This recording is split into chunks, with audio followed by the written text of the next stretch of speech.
Like, I am a tank player. I am the best tank player in the world. Okay, there's no one who's better than me. Hear that, everybody? Way to get rank 1. Stream snipe, stream snipe, stream snipe. I feel bad sitting in the call with him. He looks so red in the face and so angry all the time. He's about to crash out at all of us. Yeah, it's not only Hulk sir. in game, it's also Hulk in real life. EOMM. You are avoiding it actively, trying to counter it, and then denying it. I just don't see how that makes sense. Okay, y'all ruined the whole clip for the intro. All right, anyways. Y'all ruined the fucking clip. Y'all motherfuckers. Say it again. You don't know how to run a podcast. Fuck y'all. Part of the skill set is going to a guy's stream. He has animated Lord selected, and you ban it out. Because that is a Just you stream snipe ban people. No, you're- but I don't ban do is that. not- What's up, guys, and welcome to a brand new Clear Comms episode. Today, we're joined by first returning guest, pro player Lyte.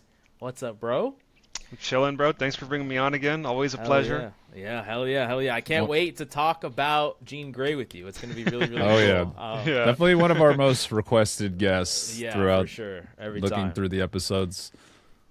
And now joining us for the first time, pro player, Rivals champion, tank main, Trqstme. What's up, bro? How you doing? Hello. Yeah.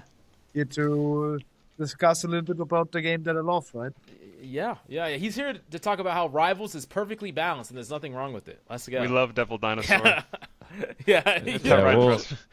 definitely get to that. Well, I guess in light of that, then, I guess where we can start is last week, we didn't have any pros on, had more of a content creator group where we talked about our thoughts on the pro scene and what it would need to really flourish and what direction maybe it would need to go in for the average person to want to watch it. So I was going to send it over to you guys and you tell me, like, what direction do you think the pro scene needs?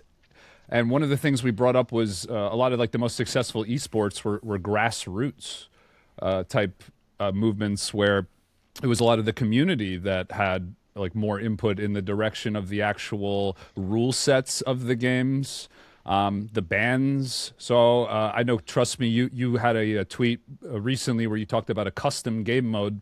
I'm just going to leave it open. What do you think the direction of the Rivals esports scene needs, or is it going in the right direction? We'll start with you, Trqstme, I guess. I mean, for me, there was like multiple things that we need to put separately, right? Like you said something about custom games, and at the same time you said something about esport. I do think things need to be treated separately. Having the main game be more popular is a very good way to get more people to watch esports.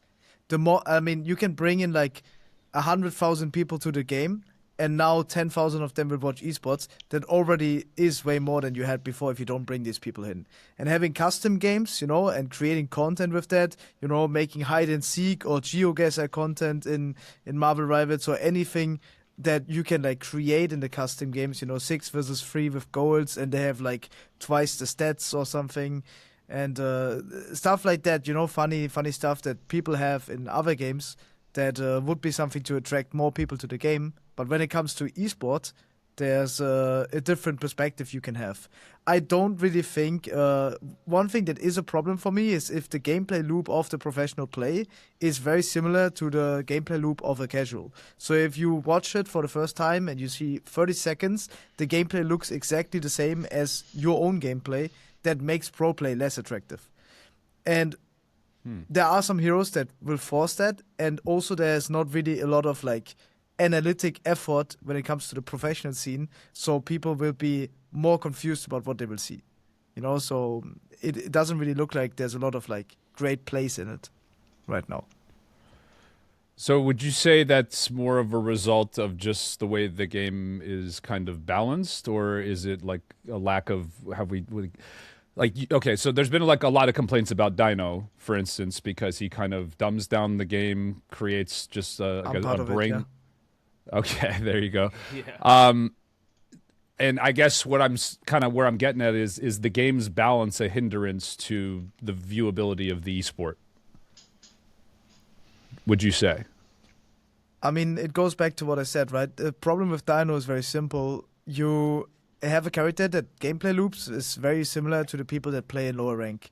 There's not really much of a difference you can make because the character is very big and very chunky and you can't really like Sure. go deep or anything. Everything is related to your backline in some sense and connection wise.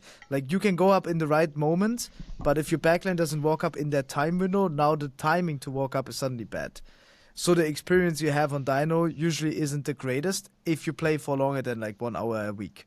You know, if you play like most of us professionals, we play 8 hours a day, you know, and in a Dino mirror where it is not really up to you when to walk up and you're mostly getting shot by Punisher and Moon Knight, it is not a very good experience as of right now because you don't really have a lot of counterplay. The hero is so strong that he still needs to be played, which makes it very frustrating to play right now.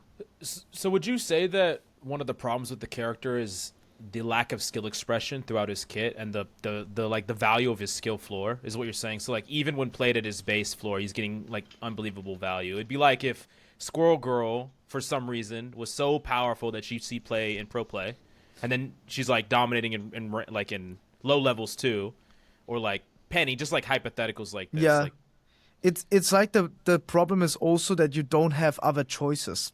Like if you say something about DPS or Squirrel Girl, in example, there's always the choice to flank and go behind. You don't have that on Dino. You have to play main. There is no other solution. If you flank on Dino, you are making a misplay because any other tank can take a flank better than you on Dino. So like the gameplay loop will consistently be you stay in main.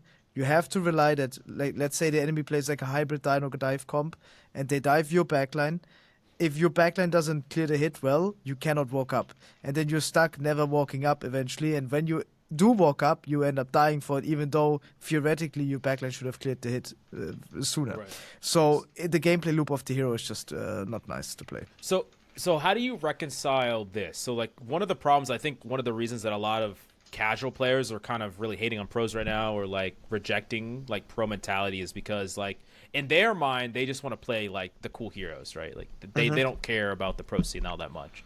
And so like what would you say to those people when they say we just want to play Dino, we just want to have fun, we don't care about y'all's gameplay loop in the pro level? Like is there a way that they can win and you can win? Is there a way that everyone can win? Or is it just one of those things where, you know, we could make Dino way weaker and he would still be played in low elo? What do you think?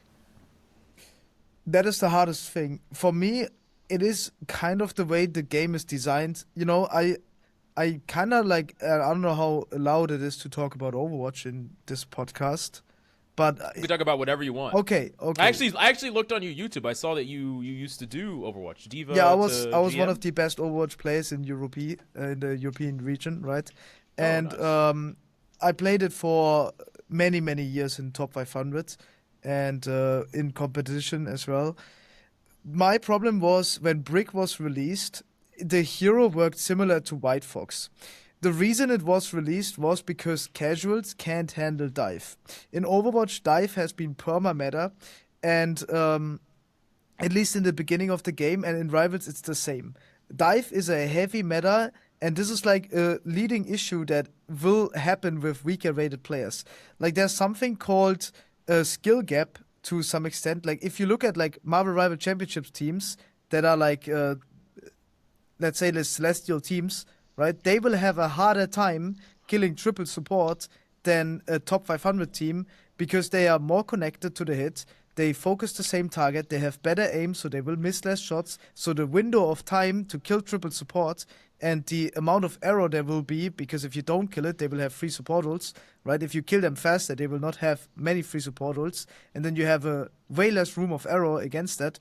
So by having that all combined, dive is way, way stronger than it isn't, right? But because of the way it is unstructured and ranked, because of the way no one communicates, because everyone plays slightly worse, because nothing is timed well, now it feels like against these dive characters, you still need that White Fox hero to sustain yourself because it is still too strong. So now you have like a problem where it keeps being divided, where dive will be strong for all the pros, but it will be very weak in ranked. So you keep adding these kind of disconnections to the game, which will lead you in this gameplay loop of triple support in a way. You know what I mean? I need to structure it maybe better. I'll think about it. I think I understand what you're saying. But I guess what I wonder is where's the solution in that? Like how do you like that? I feel like that gap's only going to get wider, and like those problems are only going to get more severe, especially as the pro scene the pro scene's still new. Like the gap between like late stage Overwatch, the gap between a pro player and like a really high ranked top 500 player was like massive by the end of that game. And it seems like that gap keeps getting bigger and bigger and bigger every year or every month even. Like the gap gets larger, and like the ranked experience is so much disconnected from the pro experience, and it's going to keep being that way. But like when people struggle against something, it's hard to say, well, with coordination and pro play, we actually deal with that super easily. This is actually not a problem for us. It's like, where's that disconnect feels really hard to get people to agree to. Do you see what I'm saying? I understand 100% what you mean, but I do think we're getting a little bit disconnected because from the original question, you said something about Dino. And I do think what you would have to start in making Dino more accessible is like giving him a better utility that feels like a higher skill ceiling. Like it can be anything. It can be like a bubble across the map instead of like bubble on him. You know, it can be like similar to how Deadpool works. Reduce a little bit of the size, or like maybe make the grab interact in a different way, and like give it more of a gun in a way, or make it the beam a little bit smaller size, like way smaller size instead of like a large beam. But then again, you're kind of breaking apart that logic of like the coolness of the hero, right? So it is very hard to balance, and unfortunately, right now I don't really see a way. At least in the 10 minutes now that I think about it, I will have to think more about what an actual change could look like that I would want. Other than just say I want a rework, right? Yeah, Lyte, does increasing the skill expression of the game help dive more or hurt it more, would you say? I think it helps the game in general. Like, we should always aim to have the hardest heroes in the game to play be the strongest, because it makes the game more skill expressive and rewarding to play. Like characters like, as much as I hate her, like Hela, Jean, Star-Lord, Psylocke, Daredevil, Black Cat, like these characters that are very difficult to play should always be strongest, and characters like Moira, Cloak and Dagger, Rocket should be weaker. And the whole gap that you guys are talking about between Devil Dino and like the discrepancy between the opinion between pro play and like casual fun, you could still capture a hero's identity in fantasy while also making it healthy for the game. Like Dino is this issue where he's just like Maga, where he's just this big sack of meat that just exists and you can't move him because his stats are too high. But if you lower his numbers too much, he becomes unplayable, worthless trash. And if you're playing the Dino, you don't do anything besides you just sit there and you exist, and the enemy team can't do anything. He's like the most passive value tank in the game, where you just being there to where anyone comes in your zone at all, they're grabbed, they're bubbled off from their heals, flyers are grounded by the beam, and you can't interact with the character whatsoever. And being the Dino player means you're just sitting there taking it. Like, you just can't do anything. You're just sitting there waiting for someone to make a mistake, or to push into you, or for them to pick guns and shoot you when you die. It's not fun to play. It's really cool, like if an 8-year-old logs on and they're a big red dinosaur, and you know, like none of that I just said even matters, because everyone is terrible. But as you go up, the character becomes more and more problematic. So it kind of reminds me of like Black Panther in a sense of like, you have a really, really unique character, but the way that they're designed is so toxic depending on where you play at. And they should start approaching these heroes with it in mind of like, how can we make these characters more rewarding, with it being more interactive to play as and play against. So like I like what Trqstme was saying about like different changes that you could do to Dino, and I'm not exactly sure myself of how you could make him more interactive and like not just playing against him but playing as him, where like I'm not just full AFK waiting for someone to do something, or I'm not just waiting to just get shot and die. But definitely the hero, I think, will, going in the future, will be a problematic character similar to Panther, or to, I don't know, like what's another toxic character? I wouldn't say Blade. Blade is just shit. I mean, Penny. Like Penny, I think probably. Penny. Yeah, like characters like that. I think he'll fall into that category. It's just his numbers are so good right now that he's like allowed to be where he is. But I hate playing as Dino. It's so boring. I just pick Punisher instantly. Yeah. No, I was joking. Yeah. I actually don't like playing him either. It kind of feels like the mirror is like playing the mirror. I know, trust me, you've talked about this a lot, but the mirror feels extremely, extremely boring, and especially in ranked, it's super team reliant.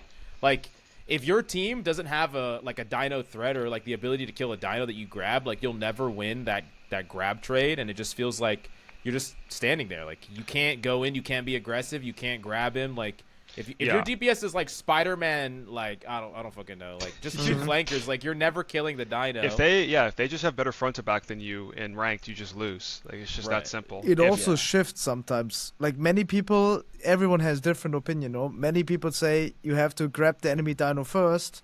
And some people say you have to grab second. You guys would probably think grabbing second is better, right? But the reality, if you could kill him, but if he feels like you can't. The reality is grabbing first is actually better because you can CC chain stun him with like a Lunar Freeze, canceling his shift, and now he's out of position. So body block. The problem is that doesn't happen in rank, so now you're at the same problem where it's fully team reliant hero. And that is just the entire issue with the hero. Like, there's just no way to fix that. Individual agency. It's like, it kind of reminds me, trust me, of Wolf matchups. Like, it's a more volatile matchup of Wolf. Because there's like this kind of like footsie game that you play with each other, kind of like a fighting game, and whoever gets the grab first typically wins. But Dinos is so much more like, if you get grabbed and you have the characters on your team to follow up on it, you die. Like, if you're grabbed, you're imma-walled or imma-grabbed or group big-walled. Oh, Penny Luna, like you said. A Wolf, just like we like to play Groot Dino, and then we just big wall the Dino, grab him, and then I tackle him right afterwards. He just takes 800 damage and dies. Yeah. Because he still has like that micro stun that you do on things. So right. So we're saying then that Dinos should not be allowed to be good in the highest levels of play until they raise his skill expression. Is that kind of the general idea here? Yeah, I think so.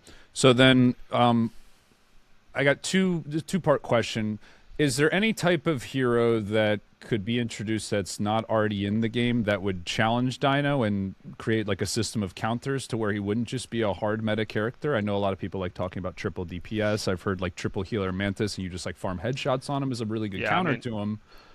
Any character with a gun, to be honest. Like, any character that has a gun and doesn't have to go near him will be good. I mean, it's like the same thing with Moga. My problem is still the same. The problem is the understanding, even from the developers, is too low in the game. As hard as it sounds, it's also I have a lot to rant about. I think the general understanding and the analysis of many people about what is good in the game, why something works, why something doesn't work, what counter swapping even is, what main and off tank even is, because everyone always says, oh, you main tank player or off tank player. No one knows how to define it. Like the general knowledge level of the game is so unbelievably low because the game is utterly complex, but there's so much things to worry about that like those really analytic and deep thoughts don't come to play. So now the entire issue will be many people don't know how to structure anything around any composition, and they will legit just play the game. So it goes back into this casual scene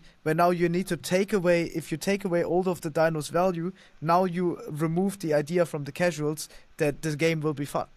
Right? So for me, like, a problem is we keep on adding these super overpowered characters instead of actually resetting the game to a state that isn't high mobility, that has longer cooldowns, has less dopamine in the sense, maybe give less healing, give supports more damage instead of healing, and have like a structure around that, because that would be a step back towards a state where it's not a high utility game anymore, and maybe that would be more healthy, but I'm not sure.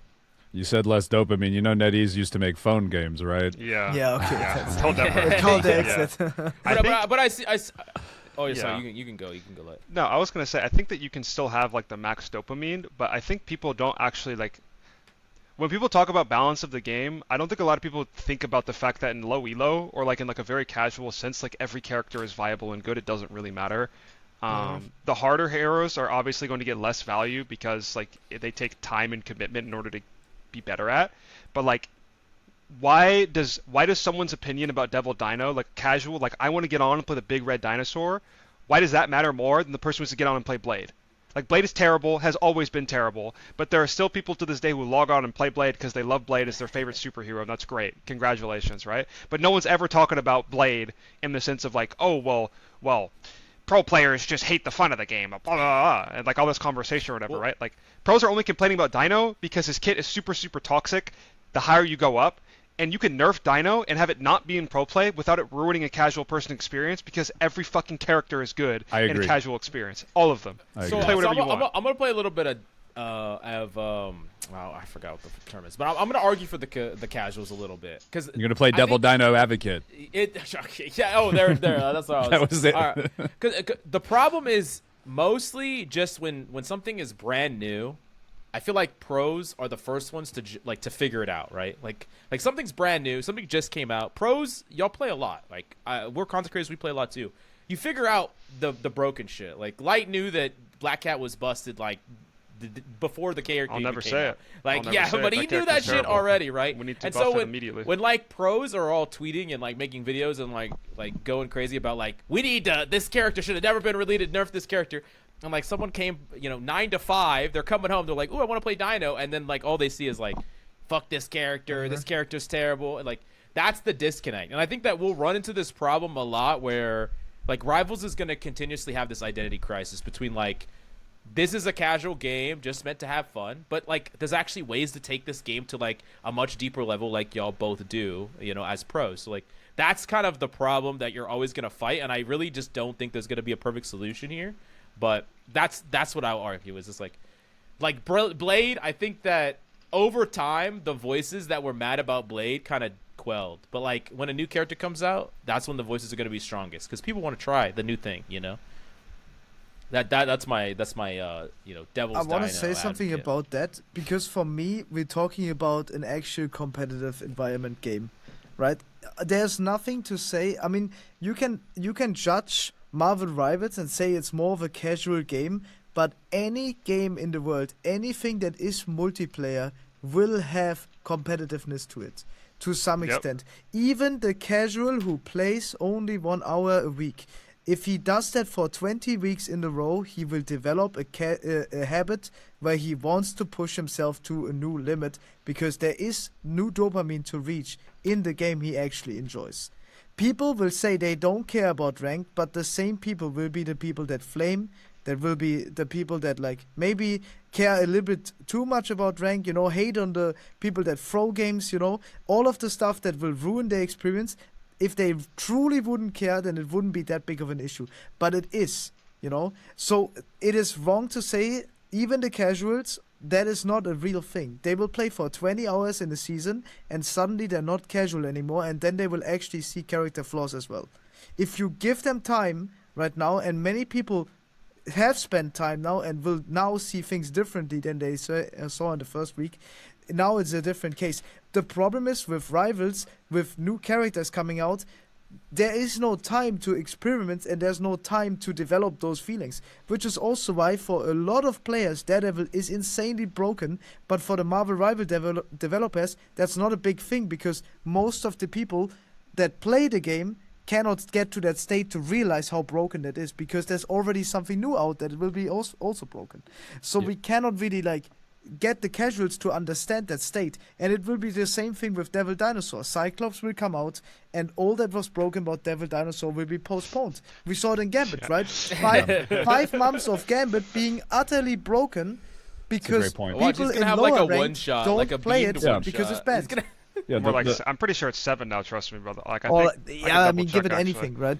Yeah, like when did Gambit come out? It's season 5, right? You ever play Smite? I know this is random pool. There's like a played it. beam ultimate. You know the beam ultimate from Raw, like just a straight beam. Like Bebop?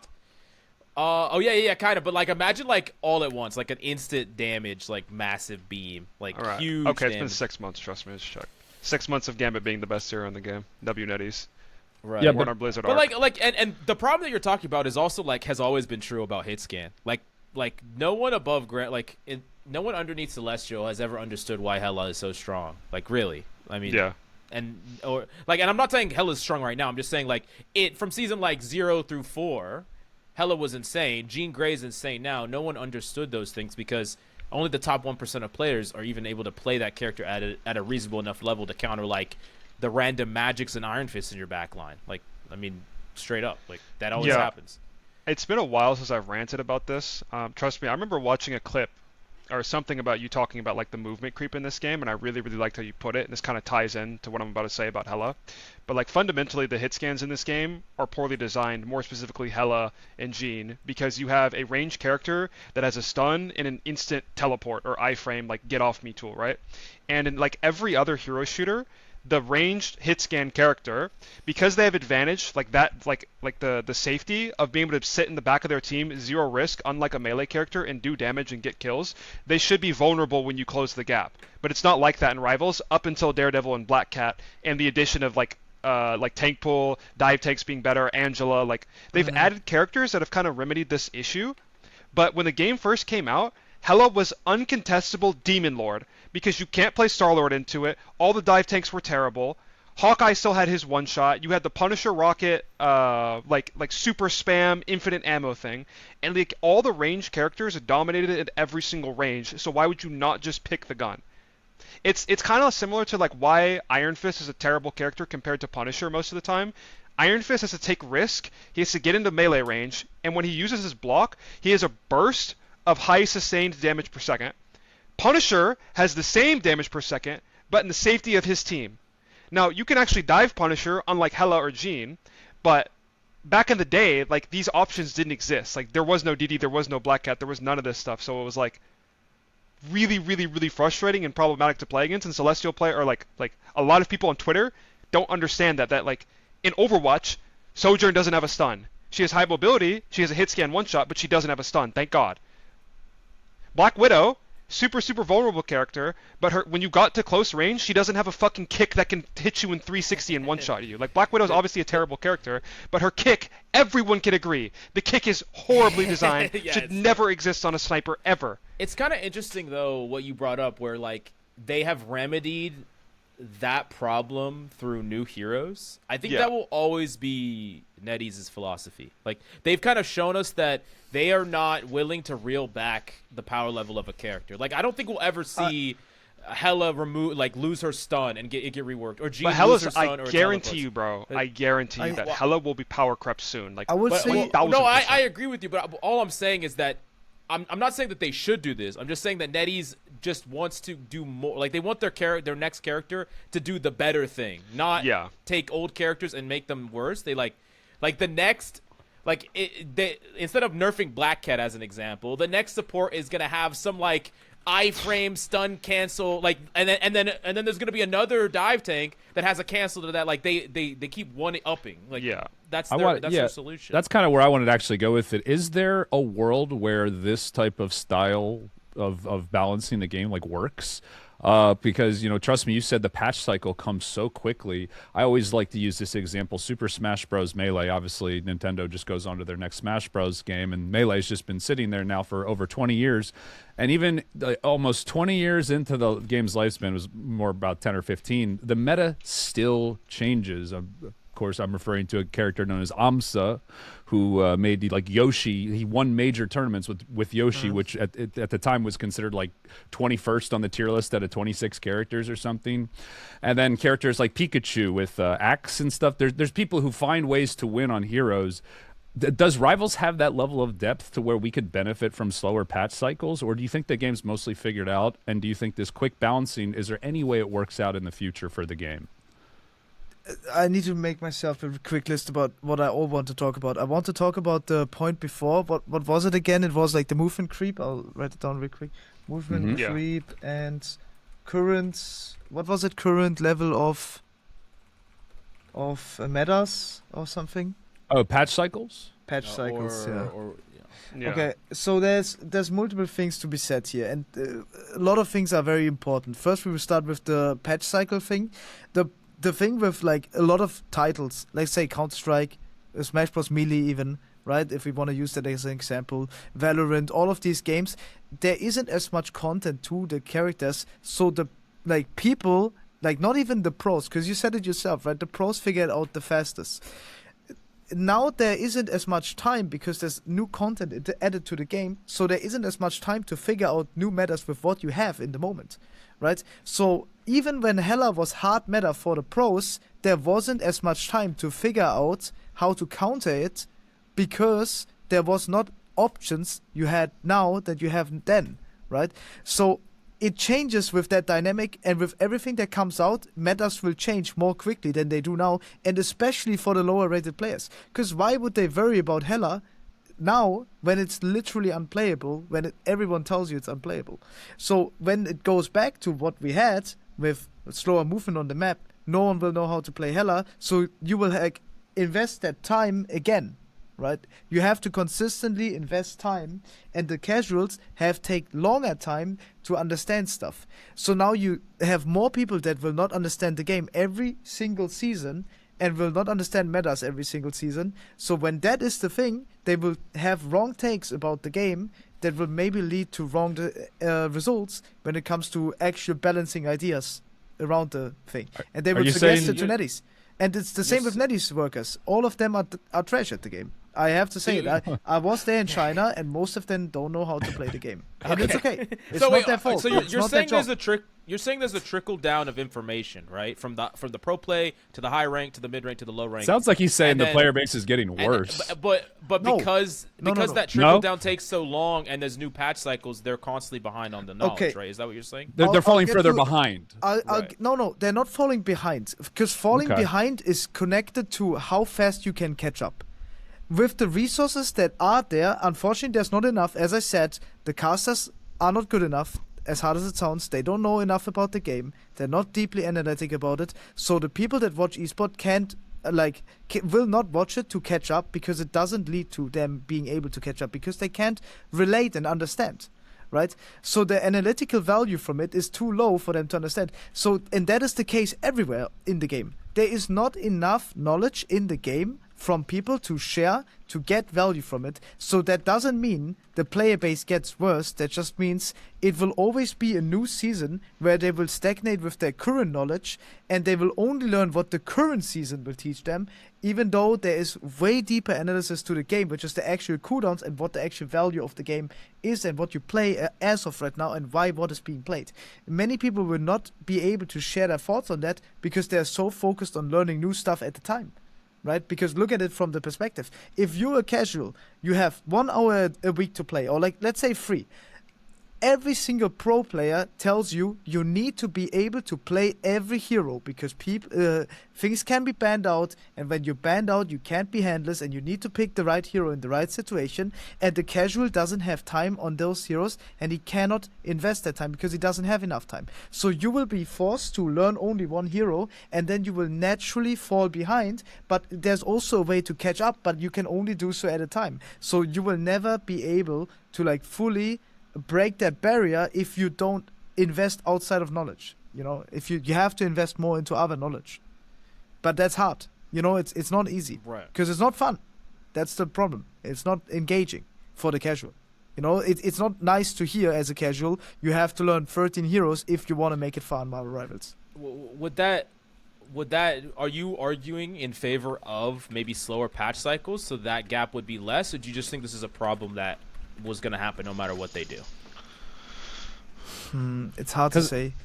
Can I say something? To me, it doesn't really seem like the fast patch cycle benefits anyone other than netties, really. It's kind of, and maybe people who are just want to come back to the game, play for a couple of days. It doesn't really seem to benefit the people who actually care a lot about the game, or at least the game quality. Constantly new stuff is probably, that's more for casuals, right? Just want constantly new stuff. I mean, pros like it too, within reason. So I want to ask this to Lyte and Trqstme. I remember because I covered Overwatch, and some of my knowledge is a little jumbled, but basically the core thing was that pro teams liked it when the meta didn't shift all that much, because they got very used to a certain strategy, certain characters being good. When the meta shifted a lot, it was a lot more work. They had to put a lot more scrim hours in. They had to practice new metas. And I know that that's a very different experience from Rivals, but how do y'all feel? Do y'all feel like it's actually more work in Rivals to constantly adapt to new metas, or do you think that that's just kind of par for the course? What do you think? This is Lyte can say something about that if he wants. Yeah. I was going to say, I think I actually prefer faster patch cycles. I think if this game, especially with how little their balance changes are, we had 10 patches in a row of Blade getting 1 damage to his sword. The changes that they make are just so minuscule most of the time. It's very, very rare that we actually get a change that meaningfully impacts a character in the meta. Elsa's, it took her 4 patches to be reined in. Tank pool, it took 2 or 3, I think. His most recent changes actually mattered. But a lot of the time, they just tweak the dial by 5%. And like Sue, the last patch was Sue. Sue, is not as strong now because people just pick Rocket and one-shot you through the ult, and like a variety of other reasons. But like 5 damage away from her pull or her push, like she could have not gotten changed at all, and she would still be in the same exact state that she's in right now. So I think if they're going to do like basically nothing in their patches, having them as consistent as they are is very nice, and it makes playing the game less stale. But maybe that's for me because I play this game like literally every day. So like, I don't know, maybe my opinion's different on that. Trust me, I think that you play every day as well. So like, but what I actually that's just might how be, I feel. The now game that feels stale towards the end of the season, and I just like, now that I like think things about it, to change. I might be thinking mostly about Valorant, because I do remember how Valorant, like certain teams were dominant under certain patches on Valorant, and then when the meta changed, certain players and teams had to completely change up what they were good at. Because like people only got good at like 2 or 3 characters, as opposed to like in Rivals, like you can't just be a 2-trick or a 3-trick. It's like impossible. Like the meta changes too much. The characters that get banned. I mean, The final thing I wanted in Valorant to say about it was like, the solution is, if you want to have the best of both worlds, is you tell your players, like before Ignite, this is the patch that you'll be on. You'll be in the 7.5 patch, for example. This character won't be in the game. This will be the patch for it, and this will go on until X date.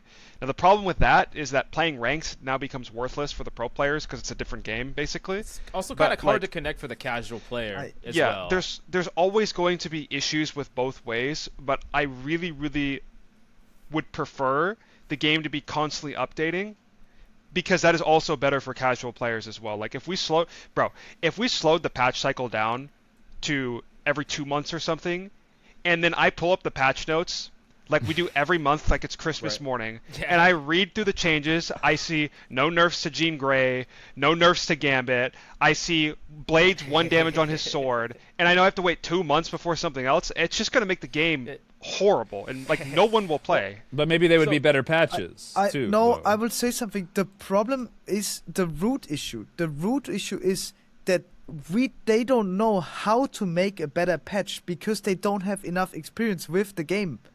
Like even the developers, right? You just said it yourself, right? You want these changes, but the question is always, what would that lead you in? Because that would open up a meta that would maybe feel more toxic to play in than you originally anticipated and thought of, right? Because who wants to play into Iron Fist or like Mr. Fantastic the entire time? I'm telling you, there's not a lot of people who want that gameplay loop, and that's the reality of thing. So the developers have such a hard time figuring it out, and this is unfortunately a thing with Marvel Rivals, which is a problem in pro play as well, as we come back to it, because as you said, even in pro play, if you say we played this patch, right, we have to learn everything about this patch, 50% of the matches are decided in the ban phase and in what you pick at the time because of the resources you have at your disposal, and you cannot spend time on figuring out how to enable your comp because it's easier to think, okay, I'm just counter swapping the enemy comp at the time.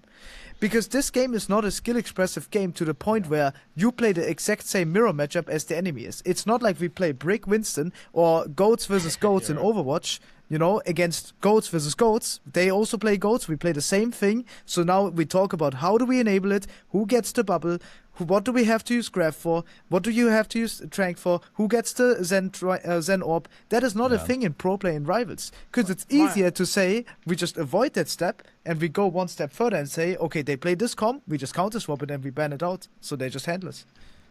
So one thing I'll say, trust me, because I think that, here, how do I put this?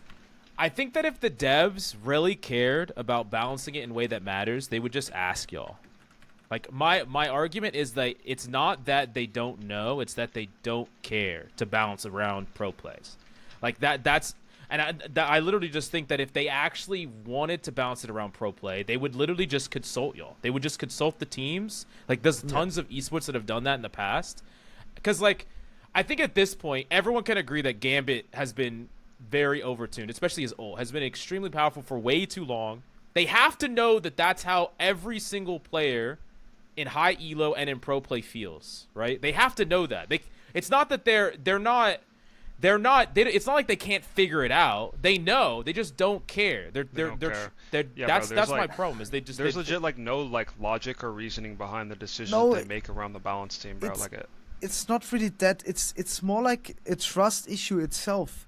Because the problem is you go to 5 pros and 5 pros will have a different opinion about what meta is in the game.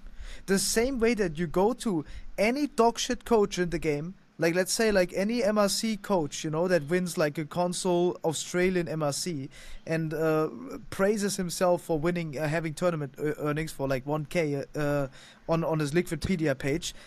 That dogshit coach will not be able. This sounds oddly personal. That sounds super personal. No. I'm just What like the fuck? I'm just exaggerating the point. What's wrong with being Australian? All right, The point is that coach will not be able to tell you in a detailed way on what the meta is because he plays a different game.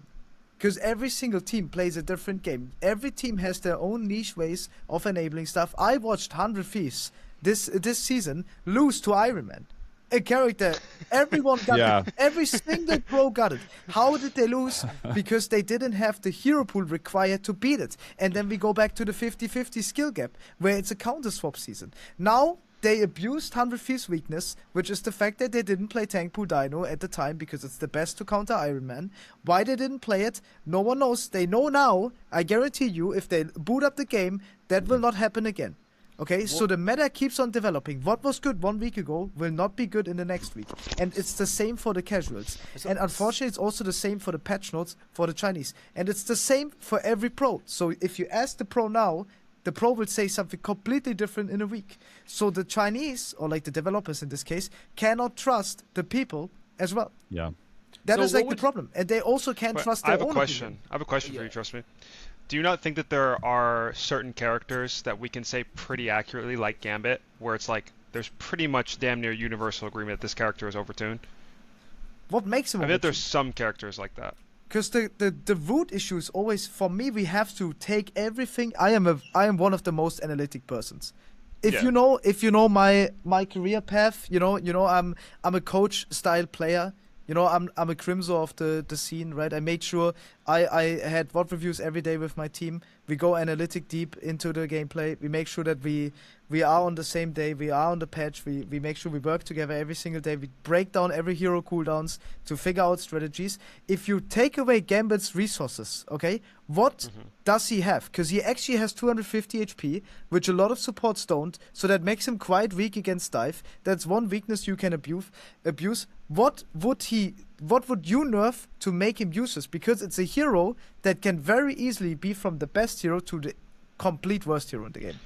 So what I would say is, if a character, like he's kind of like Dino, in that if Gambit's in the game, it completely changes the game on like what's being played and how you play against it. And there are very few heroes that are in the game that are actually like that. So Gambit, Dino, Prime Torch is a great example as well of like these characters' mere existence completely changes the game entirely.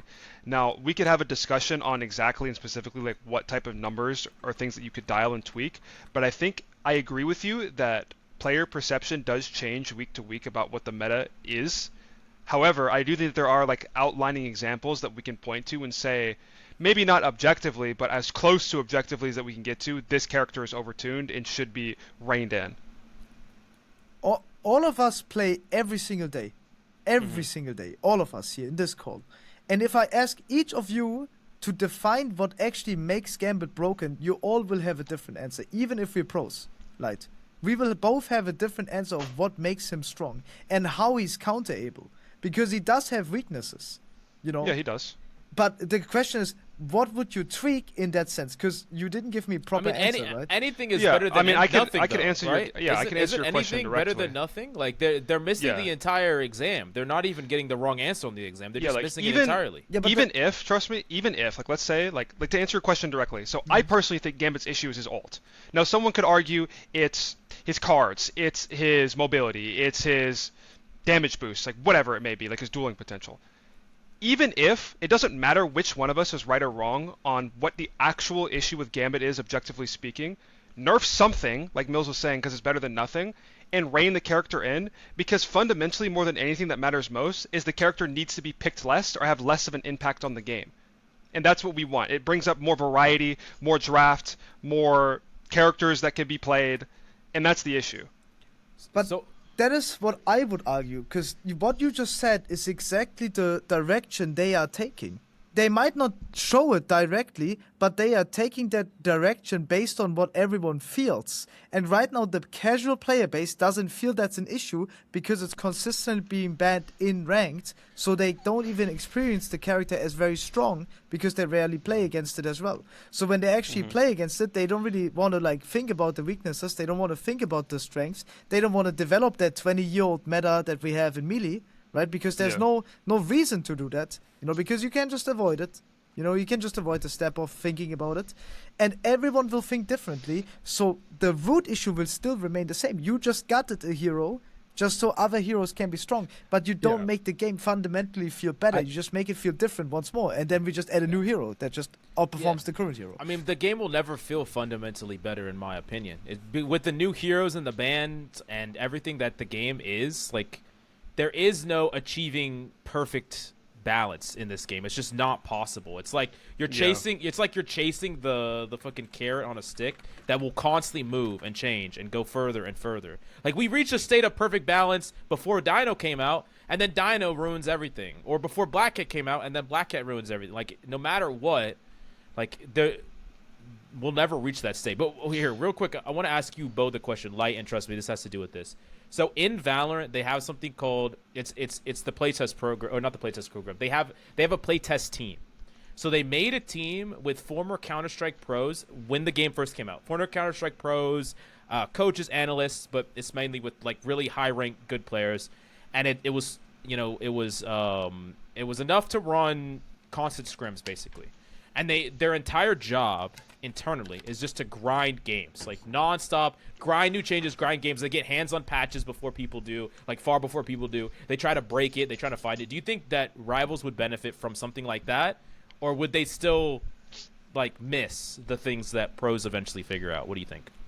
I mean, it goes back to the same issue, because right now, my approach to nerfing Gambit would be a complete different one than Lyte's. So now it's a question about who you actually trust in the scene, right? Because I wouldn't go and nerf Gambit in that sense. I would I would completely restructure the game as a whole, because that would lead into nerfing Gambit in the way that he is right now. So I have a completely fundamentally different idea than other pros, about the game. So that leads into having that scene as a pro that will structure your game. Now you have to trust, like, everyone with different opinion anyway. Like, everyone will always have different opinion. There's no way around it. But you can definitely craft better opinions than what they're already coming to, right? Like they might not be your opinion, but it's definitely better than the opinions they're already achieving, right? That's a valid argument, but it's also valid to say that the casuals don't care about that. Right, because they just want to have fun. They just play once a week, They don't mind, because we have bans, so you can just avoid issues, right? So I don't know. I don't really know what's the best business move for the game. What feels the best for me is what I can say. Yeah, that's what I can share, right? The same way the casuals will say, "Oh, Dino feels actually good if you play it like only once in a week." Because I just think that there is a way that everyone is reasonably happy. Like like there isn't a perfect state of the game, but there is a way, that everyone can kind of get what they want without completely ruining pro play, without completely ignoring the casual experience. Like we can try to do both. What do you think, Lyte? Is that something that's possible? I don't think so. I don't think you can have that type of test with how fast the patches come out. And with how fast the heroes come out, like we would just have no time to like practice for our own matches and officials, and like even play ranked ourselves if we also have to beta test all these different things before it comes out. Like there's just not a big enough gap. But to kind of like address the other stuff from before, because I did want to have some closing thoughts on it. Like there's obviously like an objective there's an objective answer to what a character's powers and weaknesses are, and like how you should go about adjusting them for the overall health of the game, and how we as like individuals and like our ideas, like how accurate we are with that, and our perception of that is to try to get as close to it as possible. And there's going to be bumps along the road, there's going to be differences of opinion, but I think fundamentally the only thing that like truly actually matters, especially if we're talking about for majority of the player base, is seeing variety and diversity. At least in my mind, that is the most fundamental and foundational route that we can take to make the game feel fresh and engaging to play, not just for the casuals but for the pros as well. Like I don't want to play one character or two characters for 6 months, right? Like I want to expand my hero pool, play other things, have different types of drafts and strategies, have different identities for every single team.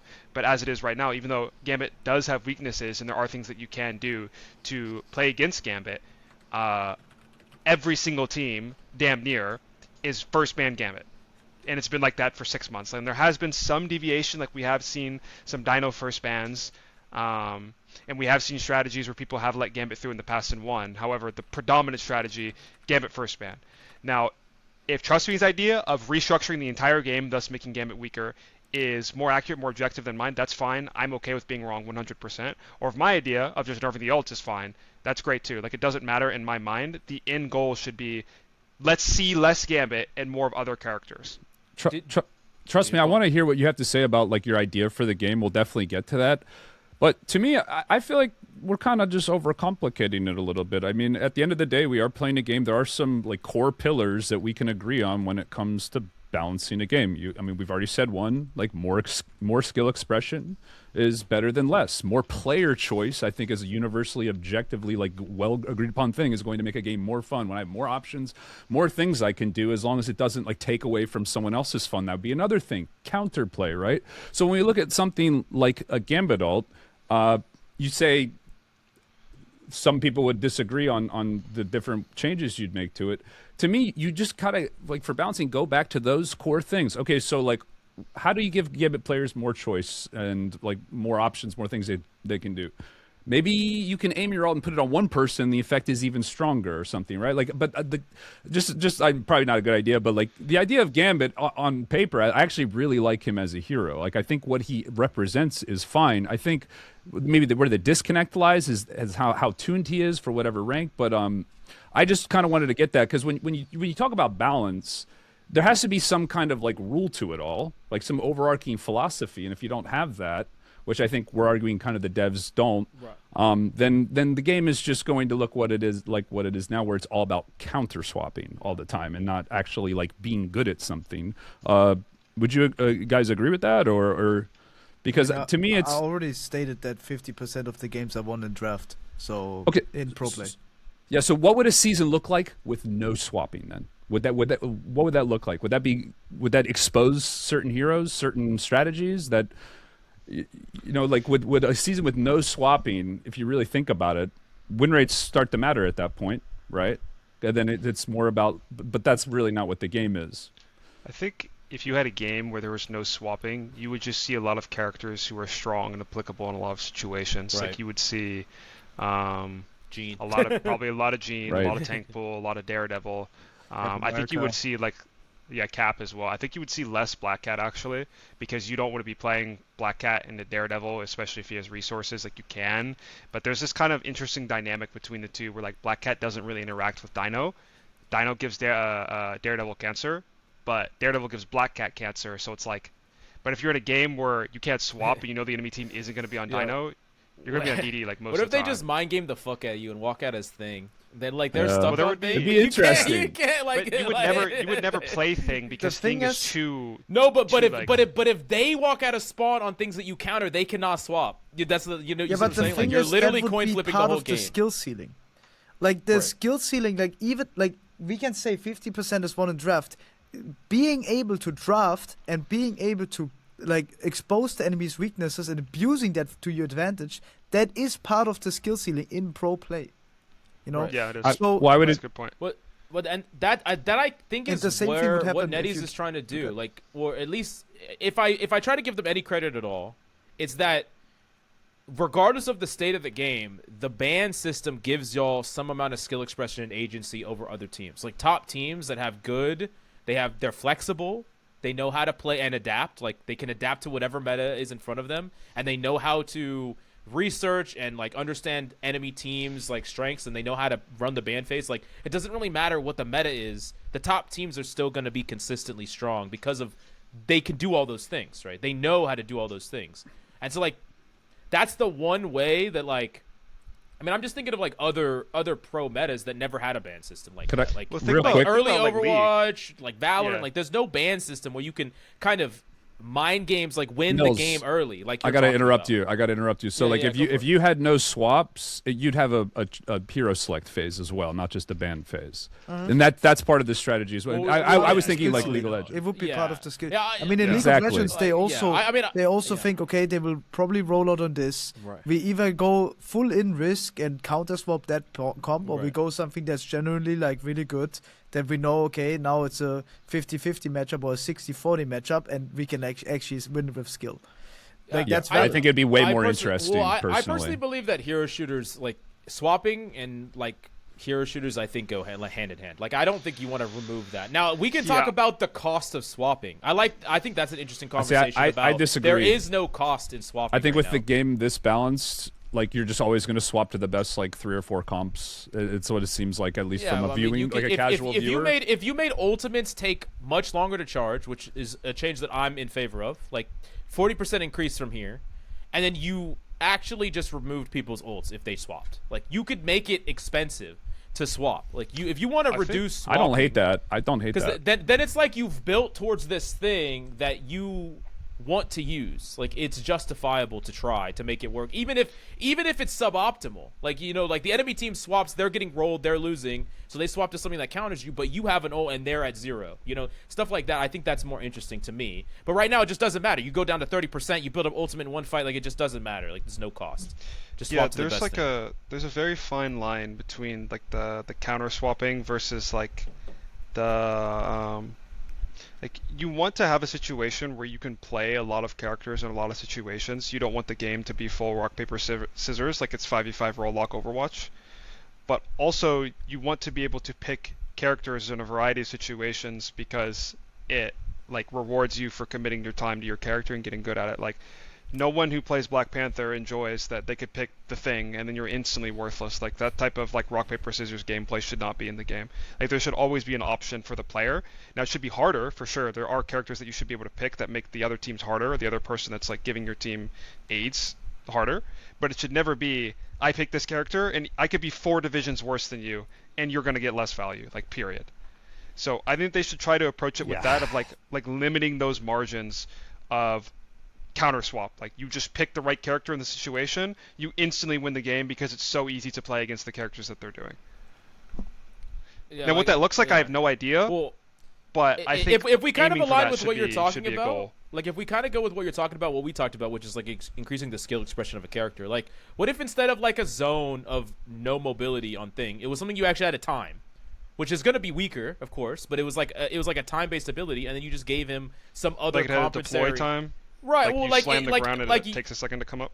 Well, no. You slam the ground and it stops their movement abilities for that like half second or that second. Like it's not like a persistent field that if the BP just flies into, they just stop being able to function. So it's not like it's not just a denial of abilities. So like it's a much weaker ability than it is right now. But then you compensate by giving him, I don't know, like a fucking rock he can throw, skill shot type whatever. Like the idea is that you're taking away the free value and you're adding in more earned value. I mean, that's good, but it goes in the opposite direction of homogenizing every character like they're doing with Gene Hella and making every character do everything so there's no like diversity. We both agree that they should not be doing that. Like characters should have unique identities and roles in the game, but it's so hard and there's a fine line because you can't go one or the other way. You can't have every character do everything, and you can't have I pick this hero, therefore your hero worthless. Right. So there are certain heroes like the Thing that they should address where he is completely dog piss worthless into any gun, or kind of like Dino actually. Dino is like power creep Thing, bro. Like in all honesty, like their functions in the game. Yeah. Like tone down Dino's ability to do that and give him the flexibility to deal with range poke damage, whereas like Jean does everything all the time, 24/7, no weakness. Like she can die to dive because she's 250, thank God. But on release 275, best melee hero in the game, self-healing passive so she can hold off angles, like on and on and on and on and on, right? So it's like. So what worries me is that I almost feel like they're actually trying to do this, but still just failing. Because like with the Thing you mentioned, they gave him. One of his big problems was back in Season 3 during Flyer meta, he couldn't deal with Flyers, so they gave him. Right, he would just eat shit. So they gave him a dash towards opponents now, and now he's and then a ground. And they The right, punch. right, and then they took away like what his like kind of identity is. What I personally liked about him, which was his like real. He was really tanky and he could kind of just hold his own. And I feel like they just don't know what they're doing really, and they're just kind of throwing darts at a wall and seeing what sticks. But I do agree. I think there needs to be more of like a middle ground when it comes to balancing. And yeah, like I really like Trqstme said, where it's like the developers kind of like it makes more sense if you really think about it. Like they probably are just struggling to keep up just as much as the players are. The main, and this is what I think is the most important thing, because all of you guys here have once again said different things, right? The reason why thing is bad is also a complete complicated thing that many people need to spend hours to actually think about, because that he is good in some situation and you could maybe even play him in some archetypes that would enable him, but what it comes down to is the opportunity to learn. The developers have also a hard opportunity to learn, because the pros have a hard time to learn because so much new content is being released, so much thing changes, you want variety. In ranked, everything can be different. Every single ranked game you play, you're going to be on different heroes, you're going to be on different comp, so you have to restructure your entire thinking. Everything relates to the basics, Many people don't have time to learn the basics because there's no opportunity to learn. So the casuals don't even get all of that. And so doesn't the pros, because and so doesn't the developers as well. How do they ever get an opportunity to learn if all they're told, okay, Penny is 60% win rate in Plat, so that is our opportunity to learn. What do we value? What do we not value? And then it's hard. It is hard. It is hard to find a good balance, because you said it yourself. How do you make thing better? If you have to spend 5 hours on thinking about it, and then you would still come to a different conclusion than me. So it's hard. It's not easy to find a good patch. Like I feel like a lot of the people are very harsh on the developers. Even if you make Gambit worse, you're not going to fix the root issue of the game, which is the fact that none of the players have the opportunity to learn archetypes in the game because they're so busy learning new heroes that come out. So what you're saying is Black Panther's claws need a one shot. Is that what you're? How did that?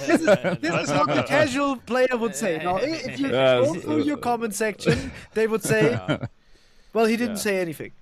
Yeah, okay. Yeah, okay. No, well, I'm okay. down. So I guess down. going to you, Trqstme, because I think I agree with you. Like straight up, I do agree with you. It is hard, and like there is a certain amount of like understanding we need to have, but at the same time, like we can't just be chilling and cool with nothing changing and nothing happening. So what would you say, like, what actionable changes would you want? Like, if you were in charge, like, what would you do? If you, like, let's say tomorrow the devs came to you, not anyone else, but you specifically, and they said, okay, 5 changes or 3 changes. What do you want? What do you want to do? What do you want to change? He wants to fire a couple of people, I think. It's not that I want to fire. I would actually hire more. Oh, I thought you asked Lyte. Oh, no. My bad. I would actually hire more people, and I would hire people that would feed and train AI based on interactions of the game and the skill level of the game and the character, how there's like archetypes in the game, like explosivity of a hero, sustainability, like all of that can be calculated in numbers, and then you would train an AI with it that would give you a result on what the entire player base would want. I know it sounds stupid, but like how chess bots are smarter than any human. If you can develop that for patch notes, that would be theoretically the best approach to actually getting the best possible patch. But since we are humans and we are bound to make errors, there's also gotta be a compensation for that in the normal player's mind. I do think the ban system already gives you quite the variety that other games wouldn't have. I don't think in today's timeline, because everyone is so much dopamine bound, like every player, me included, after I play my game, I go to the toilet. Sometimes I open the TikTok, I open the YouTube, I see Lucky Zeal flaming on any random kid, we're on playing Spider-Man. He's neither good looking nor is he good at the game. So it's kind of interesting. It's kind of an interesting YouTube short, okay? My brain is also rooted to dopamine. The reason what I'm saying is you have 3 bans, okay? And it means it leads to a lot of variety that will fuel that dopamine. But once again, it doesn't give you opportunity to learn the game to the fullest. I think if we would get more opportunities to learn the game to the fullest and generally have more people coming to the game, then we would have more people interested in learning the game. And then it would be a better, like, base to the game. So I feel like getting a non-ban ranked mode might not be bad, but then again, you have the problem of too little player base, so you're in infinite queue loop, right? Which is also not a possibility. Same way you can't put in 2-2, right? Roll lock, that is not possible. Right. You would have. So what specific changes? Like, so you wouldn't have any like specific changes to the actual game? It's but it goes a very, very deep list. Like it would be like we got time, man. 5-hour discussion. If you guys are down to hear my entire idea, I think one thing that has been consistently been a huge problem is the power creep to movement cooldowns. Movement cooldowns are a huge problem because they leave no room for margin of error. Like if you play Hela and you're taking a good time window flank, that flank opportunity will become bad if you're not playing a proper window with the rest of your team. And because the movement cooldown makes the tempo of the momentum of the fight shift very quickly, you can quickly be in a good position, but the next moment, because something happens on the map that is not in your control, will put you in a bad position. So that automatically tells your team going to that position was bad, even though it was originally a good play, given if that wasn't a thing with the movement cooldowns in the situation. So there's no opportunity to learn because the movement cooldowns are such a big problem. Everyone can go so fast across the map. Every role has that now. That is also the reason why some of the heroes, like no one thinks about actual archetypes of the game. Everything in the game is connected to the backline. What you play as supports defines your entire team composition. Nothing else matters in that extent, which is also why everyone thinks supports are so unbelievably broken, because supports do wire your entire game plan, because nothing else is based on, like, you actually go on a 1v1, like in Overwatch, you get a good trade, but the moment the enemy bypasses that trade by just like using his movement cooldown to get to a different location to avoid having to actually win the duel, that is a problem. Because now you have that archetype of avoiding issues rather than facing them and like finding new solutions, new routes to play the game, which kind of connects to the only thing that will work, which is your supports giving you uptime. Because the supports that supply you, if your supports are uptiming you and they have forward momentum, you are winning the game. So if you pressure the enemy supports, you're automatically winning.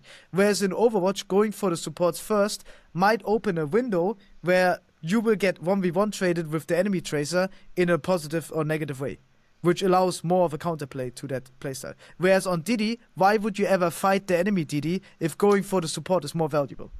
There's no reason to fight the enemy Didi. Because diving the enemy support is better. And it's only better if you have the right resources for it. Because the moment you go Rocket Jeff or Luna Rocket that have infinite supply resources on the map, you know, because some heroes don't. Invisible Woman is bound to some limitations when it comes to the range. So as soon as you have to, like, if you can bypass that limit range of like healing someone across the map, and like being less diveable because of that reason, because you have to cover more ground, more movement around the map. Now you can supply your diver while they can't, because they have an invisible woman who can't do it the same way. So that is also like a problem. Like the people don't understand these archetypes. So we need to like break that down. We need to change the entire way the archetypes work. We need to reduce the movement cooldowns, give more margin of error. And that would be the approach I would take. But it's very deep, and it's way deeper than that, and I can't explain it because I also have a large language barrier here that is playing against me right now.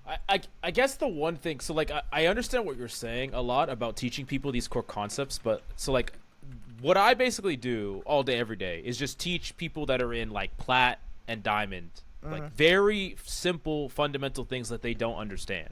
Like using cover is something that like an average diamond player doesn't understand how to use, like not consistently. Like we're talking about understanding archetypes. They don't even understand matchups. They don't even understand ult advantage, ult economy, numbers advantage. Like it's too like, and the idea that you can just tell people and they'll catch up, like they won't understand that very easily because it's hard to even teach them very basic things. Do you? I don't know. It do you goes understand back to the issue that is time, because something new will come out that will take away that opportunity to learn what you previously wanted to learn.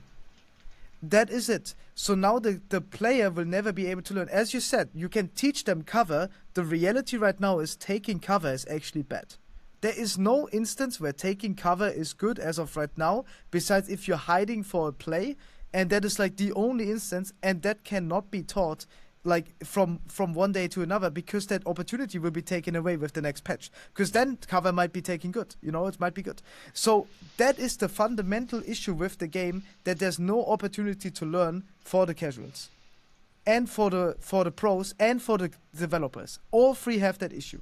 There is no thing to learn, because we have the bans, because we can avoid steps in the map, because we have other things that we can counter swap to, to avoid issues that we face. So that is all parts of it. Do you think that ranked bans is actually bad for the game? I talked with one of my friends named Ralph. He absolutely hated bans from a design perspective, because he said that they do a lot of the things that you're talking about. They allow people to bypass the meta. They allow people to ignore things that they should learn. People never actually engage in the meta, because like most of the time they just ban away the things that they don't want to play against.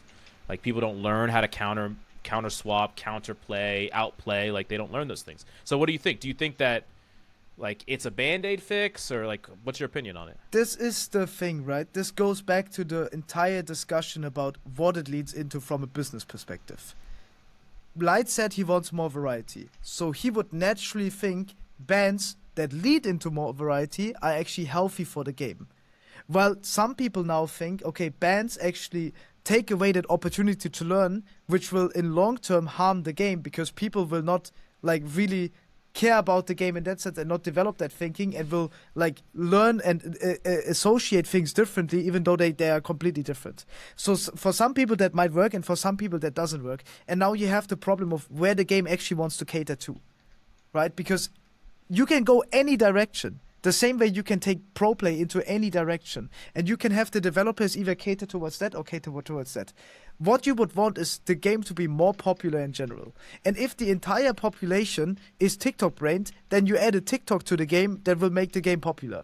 You know what I mean? That would be the solution to get the game more popular. Is it the solution you want to take? That's not up to us. Eventually, it is in a little bit, but not fully, because we're customers as well. They will cater towards us, right? But not fully. So it kind of like there is no, like every answer can be right. That is something I learned as a pro, because we also get in arguments, right? The amount of time I argue, okay, I have this on the map, or I need you guys to play here, I want this to happen on the map, and all of that. Every opinion will always be different, and sometimes opinion can be right. Every opinion can be right as well at the same time, and this is one of them, in my opinion. Like, you can have a game either with bans or without bans, and either game will feel good for the group that will like it. And then again, if you remove the bans now for one season, which will probably be to the liking of a lot of people, might not be to the liking of other people. So it's hard to say. Every answer is right, to be honest. And it's more like a preference kind of thing. And what would bring in the most people? About the margin of error he was talking about. I mean, you actually haven't gone over your top 3 things that you changed to the game, because you've probably already said them on this podcast, but we can ask you that too, like see if it's like what's changed. But with the margin of error of like diving, where you jump in, they use like a major movement cooldown, then now all of a sudden you're exposed and you don't know whether to commit, or is like the.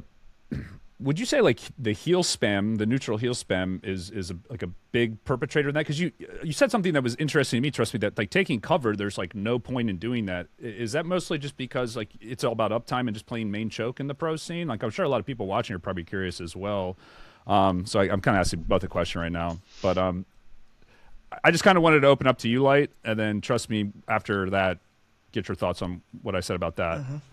I'm sorry, I'm not sure I fully understand the question. You're asking me how I feel about healing in the game?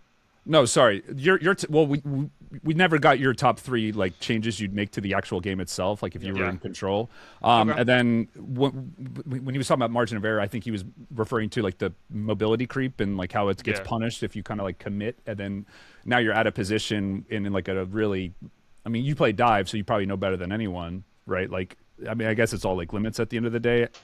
But like Yeah, I would say the windows where you're able to actually go for things, I think is yeah. I would say like the number one thing I'd want them to fix in this game is to like lower the difference in power in the DPS. I think there's like 5 to 10 DPS that are playable, 5 that are super broken, strong, and then the rest are just completely dog piss worthless trash. I would like to see that brought closer together because in the tank role, I think the tank role is like relatively balanced compared to DPS, and the support role is even more balanced. Like I think every single support is playable in a variety of situations, and we've seen every support in Ignite, like all of them. But you will never see, like you should never see Iron Man, but like we'll never see Blade, should never see Black Widow at all either. Fucking Zatex, but like you guys know, I don't have to list off all the terrible characters. So like I would really like to see more terrible characters brought up, more specifically in DPS, because that's where the biggest discrepancy is. That's my number one. Okay. Number 2 is that this is like outside of pro play, but fix the matchmaking. I don't care if EOMM is real or not. It feels real, and that's what matters. Everyone has a similar shared experience of the matchmaker feeling terrible. Like it just feels horrible. Right. I hate playing ranked. I do it every day because I'm passionate. I want to get better. And I play the game because I have to. I got to put my hours in. But man, is it miserable. Like, it is just shit. I don't like it. And then I guess for my third, I'll relate this back to what we said like at the very, very start of the conversation about like how can we make this game more watchable for esports. And I would really like to see them invest more into Twitch drops and like bigger viewer incentives to actually watch the game. And I know Flats has been talking about this for a very long time, and he's super right about this. Like if anyone is going to tell netties about how to bring more viewership into their game, they should listen to this guy. Bringing more drops will bring more people in. Just having a recolor of a base skin and like a spray no one gives a shit about, like at all. Or having better esports skins, like Overwatch. In 2018, with the Overwatch League skins, it completely changed the character's aesthetic relative to what the team is. In this game, we get it for one character, and it's a jersey that doesn't match their original theme. It's horrible. No one's gonna buy that. Like, let me get a fully like purple and black Spider-Man skin for Nightmare. Let Trqstme get like a Captain America yellow fucking black, white, whatever Navi's all other colors are. Let him get that as Captain America or as Tank Bull or as Venom or as any of his other characters. Like that would immediately bring more people into giving the teams more money, and more people would watch if there was cooler, more unique skins. Like could you imagine if there was a Twitch drop skin that was like change the effects, change the aesthetic of the character, gave them different voice lines or something. Like you could do something very like meta with Deadpool, where you give Deadpool a Twitch drop skin, and it completely changes his voice lines, and they actively update the skin's voice lines with what's going on in pro play. Because Deadpool breaks the fourth wall all the time, right? Like, you could be so creative and cool with what, like, you can do, but they just don't. They just, I don't know. So I mean, they could even take it like a crazy step forward. Like let's say that there's like a tournament that's happening, and they say like try the new hero 3 days early, like drops, like shit like that, like not like you could get so creative with it. I think is the easiest. There's a million things they could do. It is the easiest number one way that we could bring more eyes onto the game before we have any discussion about what like the actual pro scene should look like or what the game fundamentally should be. It would also do a great job at connecting the casual to pro audience, because like a lot of casual players just don't even engage in the pro scene, but like if you did stuff like that, like I think that they watch a little bit of it and then they get excited about it, you know, like that's how you bring people in and like connect y'all's missions or visions, you know. But the final thing is on the healing. I really would prefer supports to be less offensive in this game. Trust me, I know that you said that you wanted to give them more damage, but I think like maybe it's different in pro play, but like I feel like there are certain, like Luna, I would rather her be more survivable than being able to one-shot you, have an instant undodgeable freeze that kills you. And I'm seeing so many flanking Luna clips on Twitter where like this character is so unbelievably overtuned in her damage. Like, take that shit away right now. I know that she's a dive victim and everything, but I would rather Luna be like 400 health than one-shot me. This Wow. is Like, It's just this so is- boring to play against. This is the thing. Now you gave a actual solution because you said you want other characters to feel better, right? Yeah. Having a solution for that is so unbelievably hard to find because you would have to break down each and everything. You just said one solution, right? Which is you reduce Luna's damage, but you uptime her survivability. Well, that now leads into a contest loop where the enemy Luna will be permanently contested, by everyone because she can't help herself, she can't clear stuff. So now the DPS have to clear. So now it comes into a situation where now you have a DPS duel because the DPS is the next best victim. So you would have one tank be sent on the Luna and on the backline that contests them and will make them look at each other or something, and then you will have the DPS absolutely. battle each other, that would be what it would lead to. And that's fine. That's like a different direction where the game would cater to. Is it the best possible? Probably not for many people. Because it's also not a fun gameplay for the Luna player. Because why would you want a game where now you can't defend yourself and you're a perma-victim? Because it goes back to that, right? Now, why did they add White Fox? Because before, against Daredevil, against Black Cat, you were a perma-victim. Daredevil and Black Cat are way too overtuned. Because if they executed coordinatively well, as I said, Dive is meta in pro play. Triple support is meta in non-pro play or semi-pro play. Because of that reason, because it's like harder to execute, but better. Yeah. That's the reality. So I agree. it's going to suck for Luna players, which is why they add more of these overtuned supports or overtuned supports in general, because they can't really judge it because they don't have the opportunity to learn. I don't know if you agree with this, Trqstme, but for me, one of the best designed supports ever is Ana from Overwatch. And the reason is because she has decisions to make. And there's very few supports in the game right now that have that many hard decisions. So like Ana had the decision to use nade offensively, which was mostly the best way to use it in high level, but you could use it that way, or you could use it defensively. But if you use it offensively, you're vulnerable. If you use it defensively, you're not getting the full value out of it that you could be using it offensively with. So like my problem with a lot of these supports is they have utility that can be used multiple times all the time, or they could be used both offensively and defensively at the same time. Like, as an example, like Luna Clap is offensive, but it also heals her, so it's defensive at the same time, and it pierces. Like, I think that there is room in I think probably Lyte would agree with, like, there's definitely room for just higher skill expression and decisions that actually matter throughout the sportcast, rather than a lot of decisions that just don't feel like they actually matter. Like, you just press buttons and it doesn't matter. Like, Okay. I want to take the opportunity, Trqstme, to respond to you as well. So I think, like, to get specific, I think melee dive DPS or melee characters in general, to be honest, they have to get value by taking risks and going in. And supports, like every support in this game, has passive value in the sense that they could just sit main and heal. And because there's that discrepancy, if it is an isolated 1v1, a support should be like, they can have a couple of archetypes in how they're designed. Like, you could have the rocket type where he's super mobile and he has infinite range healing, but in return he doesn't have a stun, or he doesn't have like any other way to defend himself besides running away. Or you could have Luna where, like, she has fall off, she does have that infinite range healing. It's not as effective as like Jeff or Rocket, I believe. I don't know what the fall off number healing is exactly, but like, she doesn't have the same mobility, and if you get on top of her, she could just kill you. And my problem with Luna is, like, she has the passive value of being a support, but I think her design, in the sense of that if you go onto her, I'm okay with supports having options to defend herself. It's just too much. It's like White Fox. Like, the healing on White Fox's passive form is too much, and the damage on Luna Snow is too much, and the snowball is too easy to hit. Like, there are characters like Daredevil, why he's so strong is he actually has the tools to be able to kill Luna if you deflect the freeze. Otherwise, you get one shot. Or like Black Cat can iframe it. That's why those characters are so good. But if you play any other dive character into Luna, you are one shot. You can't play Spider-Man into her.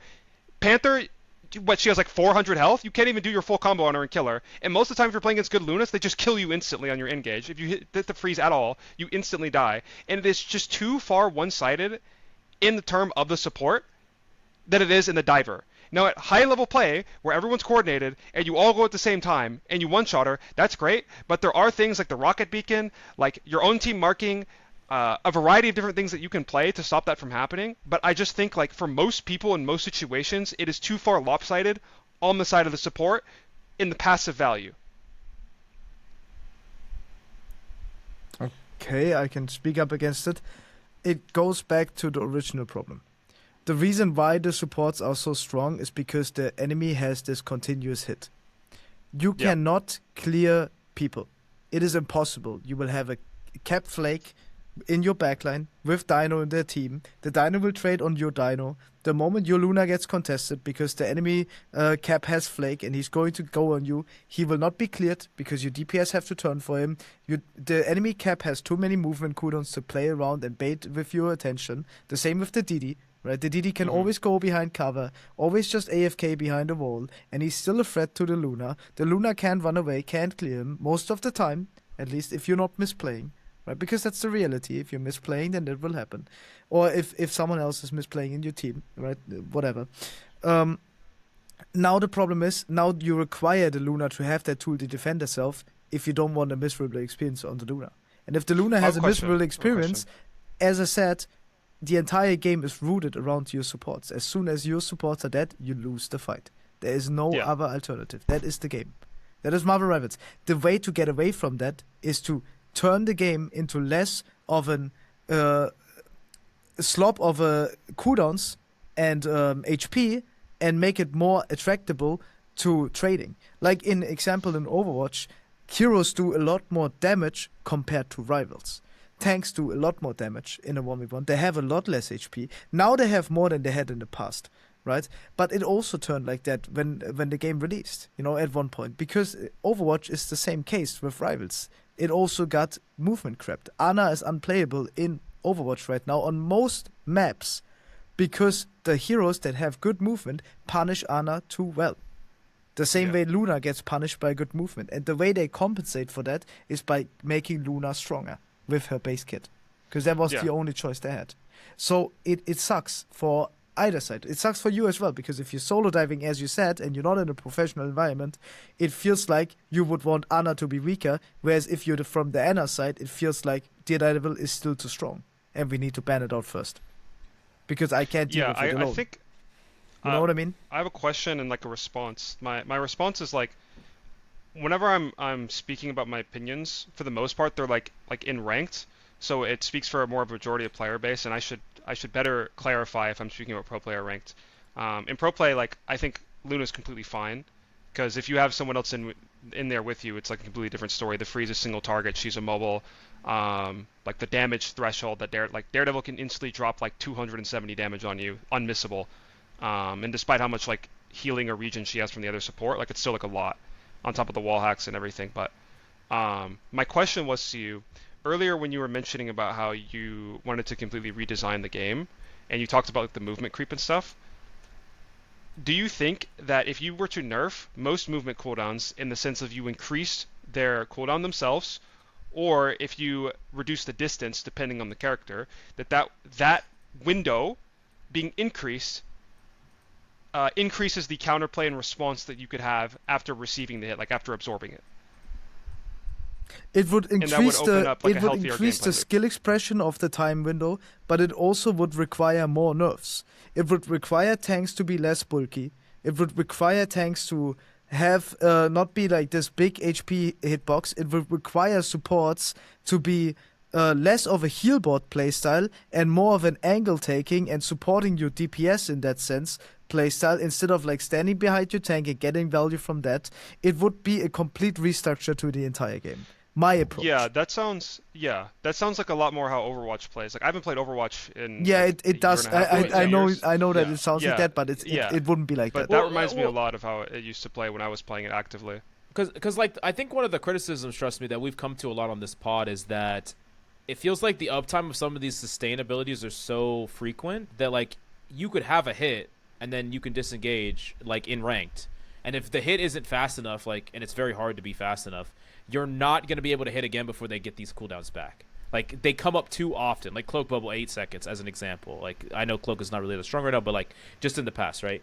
So like I think that like I mostly would agree with what you're talking about, but it would have to also come with like an increase in cooldowns from a lot of these sustained cooldowns, like increase in cooldown time. Like a lot of these would have to be much greater. Like I like the idea that like I force out invis push and I force out invis jump, and then like that actually matters. like you're talking about, like them wasting cooldowns actually matters in the same way that like in Overwatch, wasting a cooldown, wasting a nade. That I've probably coached like hundreds of Ana players in low elo that like they would just use nade for dumb shit, right? They take 10 damage or 20 and they nade themselves, self nade, and then like they could actually be punished for that, and they typically would get punished for that at some point where they could have used that cooldown. That almost never happens in Rivals, or at least it doesn't happen as frequent as I think that you would prefer and I would prefer, because like it's like mistakes that are not being actually ever exploited. They're just being like overwritten, or like they just don't matter. Because you can avoid being punished for that most of the time, because you have movement cooldowns, because you have like escape tools on every hero, right? Even like dive characters have that. Every dive character has escape tools. Cap, Venom, all of the characters have escape tools. They can do everything. Even and most of the time that will be the result of it, you know. So it is, as you said, the cooldowns are too long. You would have to like reduce the dopamine in that sense, as I said earlier, right? By reducing the cooldowns, making the game feel more of like a punish window, and create more room of error in that sense for many characters in 1v1 situations as well, so that you can actually be challenged on angles, which you can't be now, because you can avoid the angle duel and you can find better value on the map, which is by going on the Luna. But is that realistic though? Because casual players are probably watching right now. Like, this guy's trying to take away my Atom flight. You know, like there's a lot of things that they'll just add just cause, and it's like I don't think really that's. I mean, it's almost like you might as well put maybe your critiques of the game towards an area that may be more useful. I don't know. That's kind of my criticism of your whole argument. It's not really realistic. It's no argument from me. I'm just making an entire statement. My entire point was everyone has different opinions. As I said, as you say, right? My approach would not cater towards a certain type of group, guaranteed. Yeah, that is 100% going to be the case. But none of the approaches we brought up will do that. Right. My concern is like it kind of making the game more like Overwatch. I think would not appeal to a lot of people as well, or they would go play Overwatch. And I think that's like a big concern that we would like if we were to go in this direction that we would have to be careful about, is like we want Rivals itself to be a game that's unique and plays differently than Overwatch. Otherwise, we will just always be a worse Overwatch. And I think part of like the fantasy and like the great things about this game is like how powerful the characters are. Like you would never get a character like Daredevil in Overwatch. I'm not exactly sure about Prime Vendetta, but like imagine a character like Daredevil that had like perma wall hacks and resets and but you have all the shit that he gets. Honor would have no. You have to, but does Vendetta play like that? You have that in Overwatch. This is like a thing a lot of people underestimate. What do you mean by that? If you mean meta-defining characters, you have that. In Overwatch, no, I don't mean meta-defining characters. We're just talking about a hero with that level of power. If you take like the average aggregate power of an Overwatch character compared to Rivals, like what you can actually do in the map, like the actual like game itself might feel like relative because everyone's so powerful, but the overall power of a Rivals character I would say is higher than an Overwatch one. Like characters like Spider-Man and Daredevil and like Luna and Sue and like these infinite, like look at Zen's strength to Luna's, like release Luna's 6 seconds to 12 on top of all the other shit that she can do. A Zen orb that goes through walls and stays on you permanently, right? Like that's kind of what I'm talking about, and I think that type of power fantasy, Cassidy to Bucky. I mean, it's exactly like, not even remotely close. That type of power fantasy that you get from Rivals is what makes it so attractive to me, and why I personally enjoy it. Now, how much you value that and like my personal feelings and opinions is up to you, but I think that is a big draw for a lot of people, and that you can hop on this game and not only play like iconic superheroes, but they actually feel strong and powerful. And I think that we should try our best to stick to like that core identity of Rivals without it getting to a degree where you have characters like Gambit for 6 months while also getting to the point where we don't have characters like Fanta or Blade who have just been perpetually dog shit for forever, and give them a unique identity that can scale in this power fantasy where they can find their place in the game. I guess I have a question for you, Lyte. Do you think that there's some characters that should never be meta? Like, do you think never? Do you think like Squirrel Girl should never be meta, or Scarlet Witch, or do you think that those characters either one should always be bad, or two should be reworked so that they have a more natural skill curve? What do you think? Well, it depends what you mean by meta. I would say like A or S tier. Yeah, I would say like the lower skill tier heroes should remain, like we should try to get every character at least in C tier. We don't want any characters to just be dog shit unplayable 24/7 no matter what. Every character should be pickable if the circumstances are right.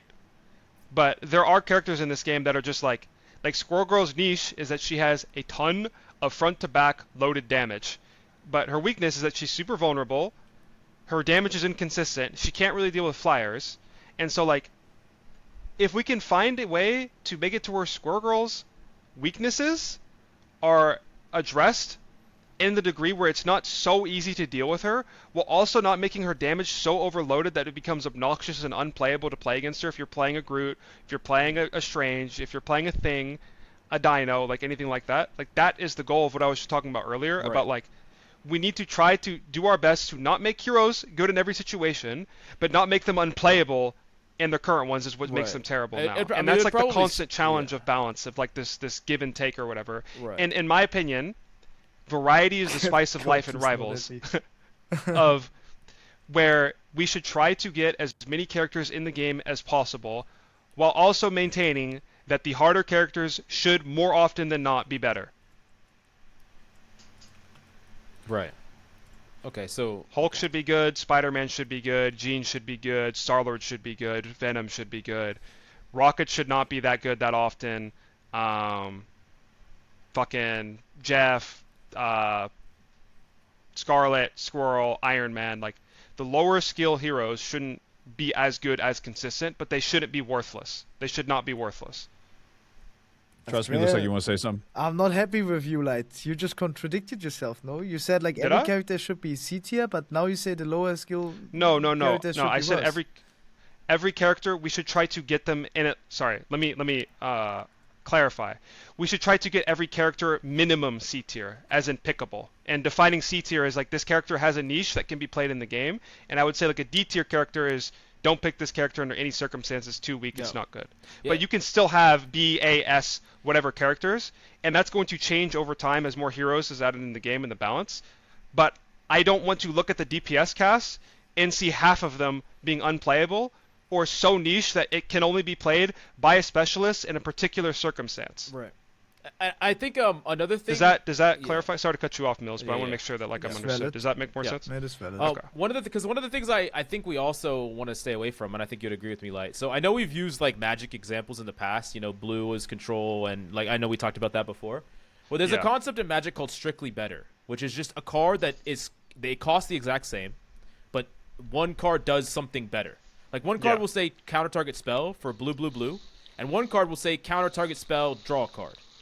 And one of those cards is just strictly better. It's like straight up, it makes no sense to put one card in your deck if you could play the other card.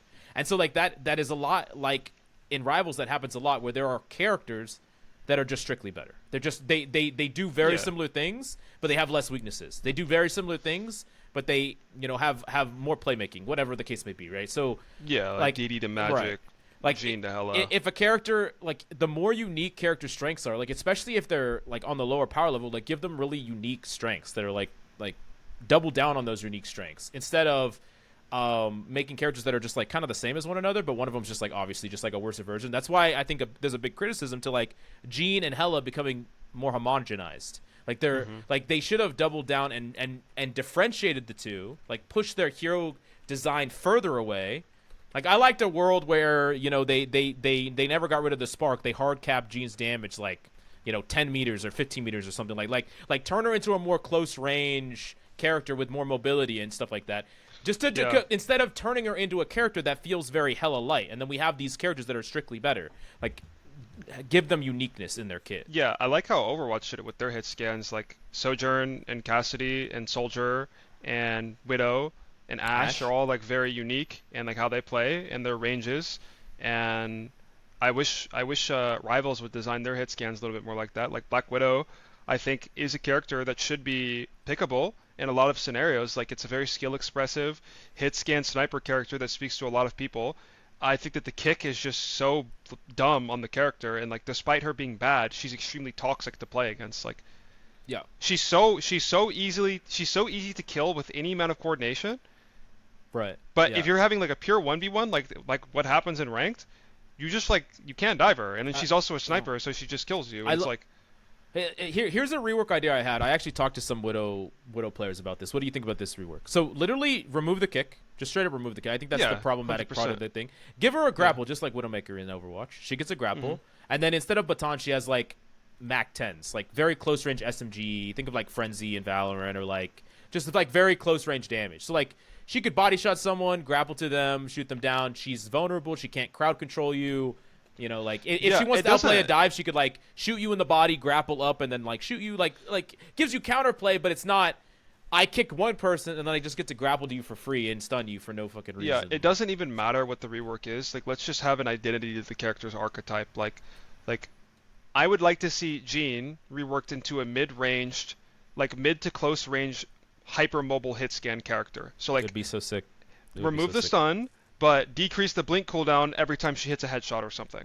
Yeah, or something simple. Or we don't have to go into the flames or specific some shit. details. Yeah. We don't have to go into the specific details, but give her an identity that separates her from Hela. Let Hela be the Ashe of this game, where she's like the medium to long range sniper character, and you pick on situations like Clintar, like Hall of Djalia, or maps where you can just like take angles, and that's fine. That's Hela's thing. But don't make Hela and Jean the same. Don't make Black Widow, Hela, Jean all the same. Like, let's just get some variety going. Like, let's get Magic's identity here, and Daredevil's identity here, and Black Cat's identity here, and Spider-Man's here for the divers. Yeah, Widow's an interesting one because, I mean, they gave her a team up a couple patches ago where she can heal with her Phoenix? shots, right?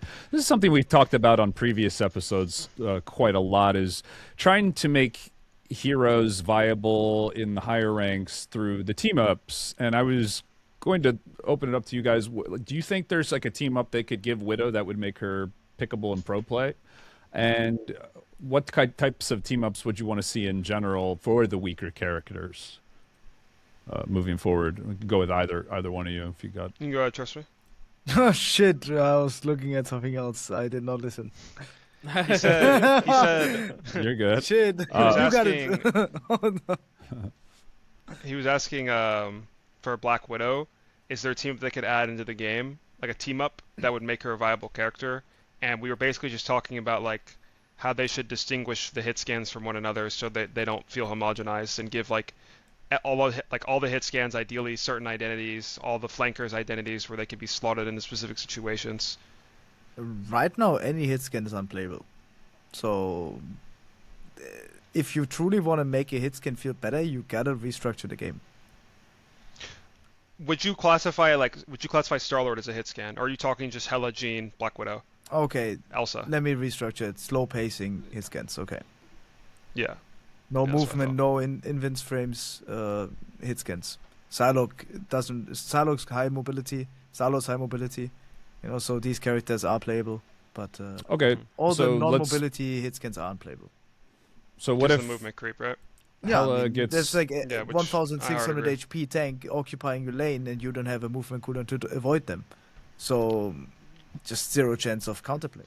Or like a 500 HP Diddy with deflect with, like, even if you get him to one shot, he's just going to grapple behind the corner, and in 5 seconds he's going back on you. So, just zero chance of playing the game. It's the same reason why Namor is bad too. Exactly, I think. no DPS, no hits. 20-second bubble, like you can't do anything. Punisher is playable, but only in triple support, if the enemy can't execute the dive, and that is viable in pro play when dive characters are banned. Yeah. And the shotgun's awesome. Yeah. Little less serious topic, bro. Punisher has been so much fun for me recently because every single game, I get Daredevil, Black Cat, and then either Star-Lord or Spider-Man banned. And then people play Dino, and I pull out the shotgun and fly into the backline, and it's a great time. That thing is awesome. My man's playing budget Spider-Man, bro. Like legit. Spider-Man from Walmart, bro. He's so fun. He is so fun, just sitting there pumping people with the shotgun, bro. Like it does so much damage. It's awesome. And like, I think it's gonna be really hard. Trust me, for like the casual audience to even understand the level at which you talk about the game, to be honest with you, just because their experiences are so far removed. Like the idea that like Jean Grey is unplayable, which like she's just not really particularly good in pro play right now. No, John Grey is a little bit more playable because you have a little bit because you more have less mobility. margins of error. right? Or but Same like way Namor, or Punisher like the al- idea that Namor is not playable I or get it. something like that. Like no one is gonna understand that really, right? Like they're not really gonna understand why that is. Like it's because like while you talk about mobility creep, right? Like what mobility also does is like it gives you infinite choices and infinite repositions at all times, right? So like the higher skill you are as a team and as a player, the more you're gonna use that, and the lower skill you are, the less you are, and like the reality is like even top 500 players, like your average top 500 player, is not repositioning as much as like y'all are, like not even remotely close. Like it's like so far. Goes back to what I said, right? Like the MRC teams, like the second division professional teams, will play triple support, and the first division will play full dive with 2 supports. Because right, and y'all can just I because gotcha. you can Okay. bypass that issue, right? Because you have a deeper understanding of the game. The problem once again leads to the same root issue that there's no opportunities to learn. Because people don't know where to start. There's infinite stuff to learn. Yeah, I think a big issue too, trust me, between that barrier and like I think I can speak a little bit more closely on this. Like you're on one of the best teams in Ignite and I'm on one of the worst. So like obviously like my team's skill level is much closer to that semi-pro type of tier. And I've been saying for like forever, like guys, like we just need to lock in and play dive. It's just better. And the reason is because triple support, in order to be a successful comp, it wins inevitability. So like if you just sit there and AFK, do nothing, farm your support ults, you'll win. But when you're playing against divers and teams that are really, really good at dive, if you don't absorb the hit perfectly, you die. And then even if you do, they just leave, and you don't have the ability to punish them. You can't chase them, or you can't walk forward and kill them in time before they come back in, and their second hit is stronger. Because typically, those movement cooldowns are shorter than your cooldowns that you need to survive. Like Mantis Sleep is 15 seconds. Venom's slam is 8 seconds. His swing is 8 seconds. So he's back. He slams in, swings out. He's back in the second time. This time he commits his shields and he kills you if you use your sleep at the wrong time. And like those types of mistakes happen all the time at that level. And especially when you start adding in like Venom's chomp, a Cap Flake having perma uptime, Rocket existing, throwing the bongo in, and then everyone gets focused and dies instantly. Like there's so many things and combinations. Jean Grey, her old combo with everybody, that pierces through supports to the neutral, that like when you get to that higher level of play and you can actually coordinate, set up your hits, no one feeds or gets pre-fighted, and you just cycle over and over again, it's impossible to play triple. Like you just can't unless it's like Loki Mantis into Daredevil and you banned It sucks. Luna and Jean and Black Cat, which would never happen. It straight up sucks. You can be in the same matchup and not be at a better skill level and get shit on by a triple sub comp, even though it's worse in the moment because you're not better on dive. That sucks. Yeah, And exactly. then eventually you will face a team and you will play the triple support and you might be good on it, but the dive team will be better on it and that will be meta. And then what defines that? Right? What does that mean? Why is it meta? Why is it not meta? And to that level, getting to that level, many people don't get because you can avoid it by skipping and thinking, okay, I'm avoiding the matchup entirely and just changing what I played earlier because it feels better now. Do you as a tank player who's like extremely good at dive tanks, trust me, do you prefer this kind of meta where dive is that good and mobility is that strong?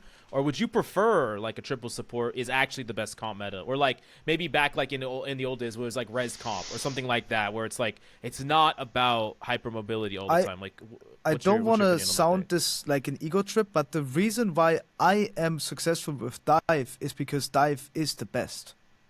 Me as a pro player, I adapt to what is the best in the moment right now, and I will play whatever is best. So for me, it doesn't matter what is the best in the moment right now. I'll play any meta, I'll play any archetype, and I will make sure I'll outperform on that archetype in the enemy matchup. So that is my job, right? So for me, it has nothing to do with dive being like better for me or not. Okay, so, but I'm just saying, what do you enjoy? Enjoying? Does it not matter? Or do you just enjoy winning? It's hard to say. I do enjoy the ability of like having that trade on the backline sometimes, you know, having that mobility on the map. I am a mobility creep guy as well. There's no other way around it. I like bypassing issues with Venom. I like bypassing issues with Cap. I like playing with the enemy's attention, you know, playing a cat and mouse game. And that is what Rivals is about, you know, right now. That is what it is about. So I can't argue that I do cater to dive tanks because they feel good as well. But I also think that I wouldn't hate trading front to back if it wouldn't feel so miserable. Because right now playing Groot feels absolutely shit. playing Dino Fields, absolutely. yeah. You just get shot. I've seen a lot of Twitter posts about like. Yeah, I mean, it just feels like miserable. tank It's mains like playing clocking in their Groot into 9 to Wolf. 5 scrims. You know, you had to do it. Because it's You like, had to do it. yeah. You play Groot Right. into Wolf, it sucks, you know. And then if you go Thing, the enemy has a Groot and you lose. Pre-Iron Wall too. Yeah, I mean, it sucks. We got the Iron Wall because it sucked. Does it improve it? Not in the long run. It's just another thing to avoid. You know, it doesn't fix the root issue, which is the fact I that. personally. Yeah. Oh, sorry. No, it's fine. Well, do you think that there are changes that people can make, like the devs can make, that make it so that the group matchup doesn't suck as bad? Like changes to the Wolf, changes to the Groot, changes to balance. Like are you in favor of those? Like it starts with the fact of removing 300 HP from the Groot, making sure it starts with the fact of removing HP from the supports and making Groot's hitbox less approachable and giving him more of a sustainability by adding a shield to him, a small one that he can use to outplay certain areas on the map.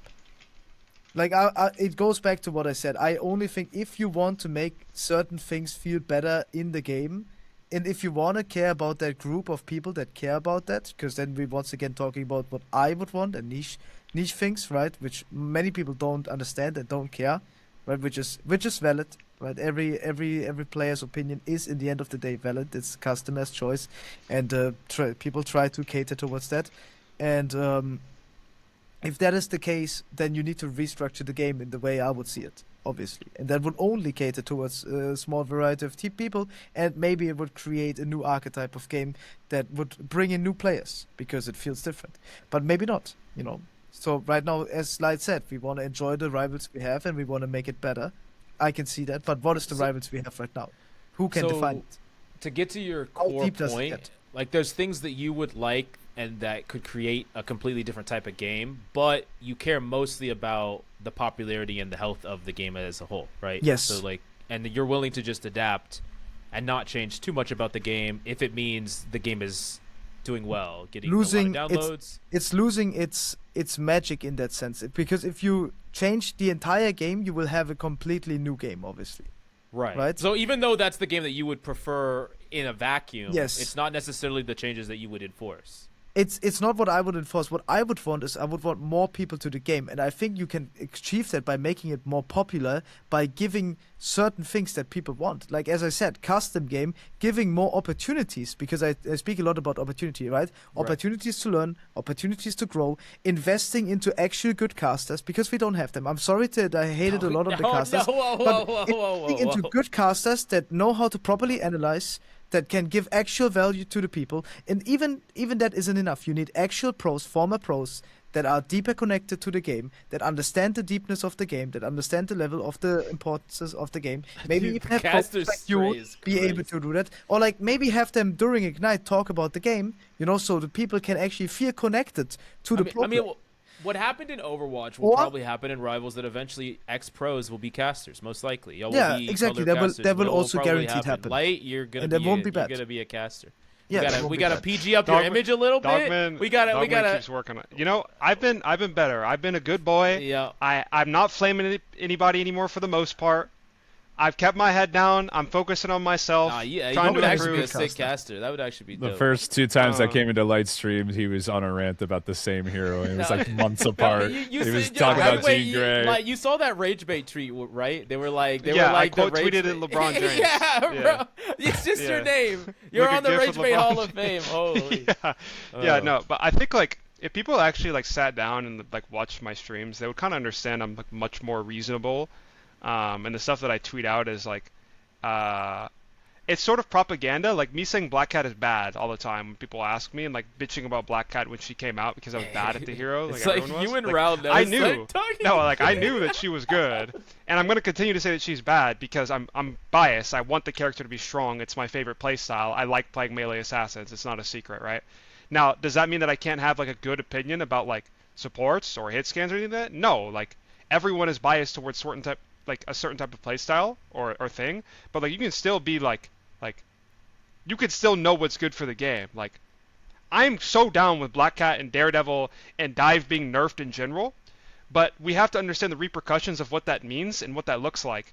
And I don't think it would be fun for anyone to sit there and shoot each other main the entire game, and the game be like it was in Season 0, where you either play off of team-ups, which they don't make any good team-ups anymore, so that's not an option, or your Hello's better than theirs, and he flanks and wins his one. Like, I don't want to play that, bro. That's boring. But again, that's just an opinion. But I like dive mirrors. I like high mobility. I like the game. The player base, as I said. I think one thing that would be very important is increasing the player base. And I do think getting custom games, getting more people to watch Twitch with the right workshop drops, mode, like in right, Overwatch, as you said, workshop? that would be all cool. Yeah, workshop would be great. Yeah. Is that what you mean, Trqstme? Yes, workshop, like a workshop. Yeah. Sorry, I mean 10,000%. Yeah, workshop. I'm glad we got to this point. I mean, I've really appreciated your insight. Trust me on being a top player as yourself. But now that we're kind of at this point where we're talking about the health of the game, we can kind of get into the some of the other issues we really like to talk about. You made a face when Lyte mentioned EOMM and the matchmaking, and I wanted to come loop around on that and come back to it. I can't get away from this topic, no matter what. Like, I would love to hear. Okay, yeah. you go, and then I actually have some commenters to address personally, but you go first. Fixing the matchmaking, I think, is one thing the community, a lot of the people, a big majority of the community, especially more of the hardcore player base, is something that they're strongly advocating to fix. So I wanted to hear your thoughts on that, and do you think that there is EOMM? I know you mentioned like AI and algorithms. So I'm going to make myself the state enemy number 1, but I'm sorry to say, Lyte, I don't believe in it at all. 0%. I think it's a omega skill issue, and if the skill issue consists out of counter swapping and you're not doing it, then that's it. Because on tank, an example, there are some roles that feel miserable in ranked. And I understand that. Like, as you said, right, the moment you don't have DD and Black Cat, which is banned most of the time, now your value as a DPS feels so much less. Because those heroes are independently, right, doing so much more on the map than a Hela does in a team comp. The same way that if you play Cap over Dino, you can do infinitely more on Cap than you can on Dino in a ranked match. Infinite, because it goes back to the win condition. You contest the enemy supports, right? Now you can't do that with the win condition, which is now allowing the supports to take over the lobby, which Black Cat, DD, dive characters deny, which is why people cater towards them. So it goes to that discussion now where people in ranked will have, like, they don't even know when something is good, so it feels like a general miserable experience because no one will be able to allow you to enable yourself.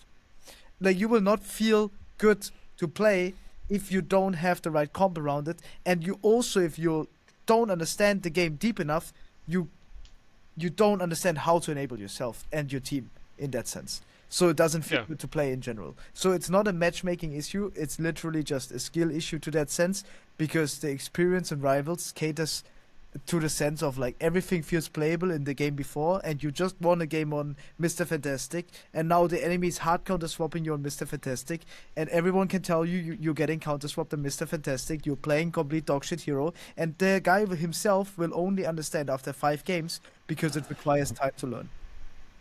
Yeah. Well, he won't even know because he's got everybody muted in game and he's just wondering. But then he would eventually end, because the brain teaches us to learn. Right? If you lose 30 times in a row, you will be forced to learn. I would like maybe your brain. No. Or you will be forced to accept the current position. That is the reality. Yeah, I'd like to respond to it real quick, Mills, if you don't mind. Okay, go for it. I think 100,000% you're correct in that, like, when my best heroes are banned, I mean, I guess it's just like it's a dual issue of that, like, they're my best heroes and also they have a lot of impact on the game, and so when I'm off of those characters, it's only going to feel like I'm having less impact because I'm not as good as the other characters, but also because those characters just aren't as strong. Like, 100,000% I agree with that. And I also think that there are a lot of situations at which my lack of hero pool or just like lack of skill doesn't win me games. Like, wholeheartedly not going to disagree with that. My issue is that I've played thousands of ranked games between, like, League of Legends, Overwatch, Apex, and Rivals, and I have never experienced a matchmaker that feels like so many games are out of my control. And I think in order to be a pro player or at least good at anything, there has to be some type of self-reflection and ability to like criticize yourself and improve from that. And I've been like working a lot on that recently, of like just assuming everything is my fault, especially like in scrims and in matches and stuff like that, and thinking, what can I learn as a player? And despite all of that like mentality that I've adopted, the matchmaker still feels horrible. Like I feel like there's so many games where they just get the better players, or they get the better comp, or like for example, I had a game yesterday where it was full, like I was on Punisher the entire game. It was a full spam mirror, Rocket Punisher, Jeff, Devil Dino, and my team had a Thor, their team had Dino Groot, and I also had a White Fox. And so my team was better. Even though they had the comp advantage, my team was better, and so we were holding on. But the enemy team just adapted. They made their swaps, and we almost lost the game. We just counter swapped, and we just lost. And it's like, what can I do as the Punisher? Like, I could aim better. I could have positioned better. I could have pulled my shotgun out better at this time. I could have ulted. Like all these little micro things. Like maybe a better player wins this game in my position, but it feels really, really bad when the easier solution is my White Fox just plays Rocket 20 minutes ago and we win the game. You know? Yeah. It is a real thing. It is a real thing, and that's the multiplayer experience. The harsh and truth nuke, okay? This is a harsh truth nuke, okay? I am the only tank in the world that has 2 rank 1 finishes. TTK had one last season, but I am the only tank player that has 2 rank 1 finishes. So at the end of the season, I got the highest rank possible globally, right? So I have a lot to say when it comes to actual, like what it feels like in ranked. There is a meta with it. Going into the match, if you truly care about winning, part of the skill set is going to a guy's stream. Let's say I'm playing against Necros, an example, and I see he has in his team, okay, he has animated Lord selected, and you ban it out. Because that is a just you stream snipe ban people. No, I don't do that. I don't do that, but maybe I don't care enough. This is a legitimate strategy in pro play. You see they have an animated 4. You already structure a plan, okay, we're going to let him play 4 because it's going to be counter-swappable. You talk to your team, okay, they're going to have a 4. Let's play this in advance. Let's try this and try to play it and abuse him to win the game. That is a legitimate skill expression of the game right now because of the way the matchmaking is designed. Because it's allowed to do it. You know? And that's a reality of the thing. You know, you go against Captain Coach. You know he's going to be on hook. You're going to allow him to go hook. You're just going to play a counter comp into him, and you're going to win a game against him because it's going to run. You hear that? You hear that, everybody? Way to get rank 1. Stream snipe, stream snipe, stream snipe. No, that is one part of the skill set. The second part is being adaptable and knowing how to do that. And have we played against each other before? Have you? Times. Have we?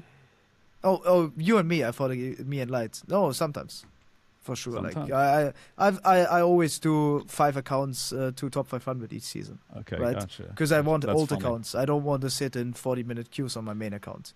There, end of season, right? Last day of the season, I want to go for rank 1. I play 8 games in 7 hours.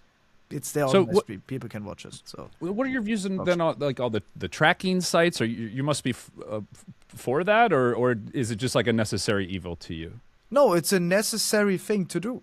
Because if you don't do it, you're required to lose more games. So the brain tells you, okay, if you want to win more games, you have to do this thing. Because other people will do it. Because if you don't do it, it's a competitive environment. You have to do it. There's no other way around it. It's not even an evil thing to do at that point. It's just a requirement if you want to win more games. We're talking about 80% win rate. Logically speaking, okay, 1/3 of the time you're always going to lose because you're going to have levers, you're going to have throwers, you're going to have an OTP who doesn't refuse to switch, and then the enemy counter swaps you, and it sucks because you can't find a solution with the player you have. Okay, 1/3 of the time you're always going to win because the enemy will have that. Okay, they will have a lever, they will have a thrower, they will have someone that will OTP a shit hero, and you can counter swap him if you find the solution. And 1/3 of the time, your gameplay decides the outcome. And if you calculate those odds, you get a 66% win rate, which might not feel rewarding for most, but that is the optimal win rate to achieve. You can cheat that win rate by playing with a second player, like by duo queuing with someone, which is what most pro players do. They duo with a second pro, then you cheat that win rate one more time by banning out the enemy players, by making sure they can't play their optimal hero, therefore they are on a weaker composition. You make sure that they are more handless in that sense, I like to use that word, and that is a way to cheat that win rate and make sure you have a higher win rate. And I'm it just is a legitimate strategy. furiously typing on this Word document here. How to beat EOMM. I got a big list here. Wait. I have two things to say. There is no EOMM. That's for sure true. Yeah, That's the joke. I have two things that I want to say because, I'm kind of partially responding because last pod, trust me, I said there was no EOMM. I kind of debated some people on the pod. I got called a coper, a shill. There was a lot of accusations thrown my way. Okay, so first off, I got two things to say, but the first thing is I can respect people like Captain Coach and Lyte that are high elo players, especially Lyte, pro player. Y'all play the game a lot. Y'all understand the game. Y'all believe that there's an EOMM or something in the system. I can respect that. Here's the thing. No. I need to get my full point out. Let me get my full point out. I don't think this is important. This is really important. He doesn't think that. I'm he just thinks the I'll be game really, is more really often quick. out of his control. I don't care. I don't care if it is real or isn't real. Okay, that's it feels real. Okay, that's okay. Just important distinction. Sorry, buddy. Well, buddy. Captain Coach actually believes in it, and there's a lot of people that do. I still do. Once again, let me say my point. Yeah, go ahead, Base. So, y'all ruined the whole clip for the intro. All right. Anyways, y'all ruined the fucking clip. Y'all motherfuckers. Say it again. I don't know how to run a podcast. Fuck y'all. All right. Anyways, get it out. Going back to the thing. So I can understand people that are high elo. I understand the game. They grind the game. The problem is 90% of the people that agree with y'all about EOMM are just players that are just bad. They're bad players. They don't understand. And my entire platform is to making people better. I try to coach people, but you have to understand that people are using the idea, the concept of EOMM as a shield to say, I'm in plat, games are dog shit, it's because of the system, it's not because of me. Or I'm in Grandmaster. The reality is you're just not that good. You're not good enough regardless of the rank you're in. You're not good enough to climb. That's the first part. So when Lyte says that there's something like EOMM in the game, he's not you. He's not your ass playing fucking Magic in plat. He's not you, and when you use him to justify whatever you're justifying, he's not on your side. He doesn't believe in what you believe. I promise you that. The second thing is, I think that the entire concept of EOMM or something like that EOMM is just like a distraction from real solutions that I think we all agree on. There are solutions that we all agree about ranked, about performance-based matchmaking, about problems in ranked, about maybe tank tax. Or there are things that we can all universally agree on, or at least semi-agree on, that's a more productive conversation than constantly screaming about a boogeyman that we'll never be able to prove or not prove, right? We can all acknowledge that ranked has its problems, and we can all say, hey, these are the solutions that we would like. There are solutions that I think would make ranked better. But we all are just debating about this formless entity that we'll never be able to prove one way or another unless NetEase comes to us personally, and no one will believe what they say anyways. So it doesn't fucking matter. It's a pointless conversation to have when there are ranked problems. I agree with you, Lyte, 100% that there are ranked problems, and I think we could probably come up with solutions together. I do think one thing that you said, I can't really fully agree to you because it is a valid point to think that EOMM is real. Because of the things that I said, right? Because a lot of things are out of your control. So for the casual, it feels very easy to cater or Valorant or League. It is not different. Every game has their own skill set, and if the skill set consists out of making the ban in the game, being being more knowledgeable and having the right idea to counter swap, having those things as your asset, and that defines the skill set of the game to have a higher win rate. If you're more flexible, you know what to pick at the right time. That unfortunately sucks for some, which makes them feel like EOMM is real. So let me get this straight then. So you are you yourself have you admit to using third-party resources, right, outside of the game, whether it be a stream or and you have achieved rank 1, as you said. You are a direct beneficiary of avoiding the in-game. To assert that there's EOMM, you would say there's some sort of in-game algorithm that tracks it. So you're bypassing all of that. Are a beneficiary of that system, or of your way of trying to climb. I just don't see how you can't. Like you are avoiding it actively, trying to counter it, and then denying it. I just don't see how that makes sense. Is the game denying that like matchmaking algorithms exist to keep players on the game longer, and it's often at the cost of the games, because you're almost like gaming the system in a way, but like refusing to believe that the system needs to be gamed by the denial of you think the game is purely just matchmaking is bad because the game's just imbalanced? Is that it? Like I'm not sure what the okay, I understand the question. Okay, the question here is, I cheat the system. That 30%. Right? So I skip the idea that EOMM could be real, right? I skip that idea because I know, okay, I have this, I can bypass the rule, I can avoid the issue by like talking to the guy in a nice way and getting him to play, or like a lot of things that I say sometimes as well, right? Like, I am a tank player. I am the best tank player in the world. Okay, there's no one who's better than me. That is my full belief. Most of the people in rank believe that too. So I have the pleasure and the advantage that every single tank player I have in my team who respects me, which is a lot, fill for me. So I never have to fill. That is something a lot of people don't have. That is also cheating the system in some sense, you know, which is not fair. That's very true. It is not fair to the main casual player base. So going back to that logic, it is valid to think EOM is real. The reality is, though, because there's no opportunity to learn, and every answer can be right and wrong at all opportunities and all things in the game, it does feel like that. But it's only a feeling. That's what I think. And I, as well, maybe have the advantage of like not needing to believe in it, because it feels, because I don't. Okay, need to. Yeah, can I ask I'd one like more to question? respond. Okay, I just wanted to know what your advice would be for people then who aren't willing to like turn on their mic like and communicate with everybody, or look at the whatever tracker site. It is just different get skill good? sets. There can be any skill set. It can be like one of my skill set is getting the people to do what I want. First, I have the advantage of being a pro, right? So a lot of people in my rank respect me. It's really interesting. Right? So I have more people that will vote for me. I have some people on my team, you know, that will say, okay, it's Trqstme. You know, some people will like double down on the opinion and say, I get okay, the opposite you should swap. that happens. You should, I think That's a disadvantage for me. Coach, I think you create your own EOMM sometimes. I'm not gonna lie. One second, right? I have that benefit where I can say, okay, can you swap 4? And then someone else will speak up for me and say, okay, I do think 4 is not good here. You should listen to Trqstme because it's Trqstme. That is a benefit that I have. That's a skill set that can be gained, but also there's a skill set that can be gained in a different way. If you're more knowledgeable in the game and you try to explain the people your reasoning, maybe in one of the third cases that wins your game, they might actually believe you and do the swap you want. Then the problem is, because you haven't learned the proper way and you don't know everything about the game, that might lead into them not being successful. And then you once again have to break down to them, okay, why is this not working? Why is this working? So it becomes this habit of like, where is the limit of what you can reach with the person's mentality? Because if you breach too much, they will be throwing. So it is very hard. It is a part of a skill set, and unfortunately, people don't want that to be part of the skill set. Social engineering. Social engineering is part of winning profound. rank games, That's and that makes people feel like EOM is more real.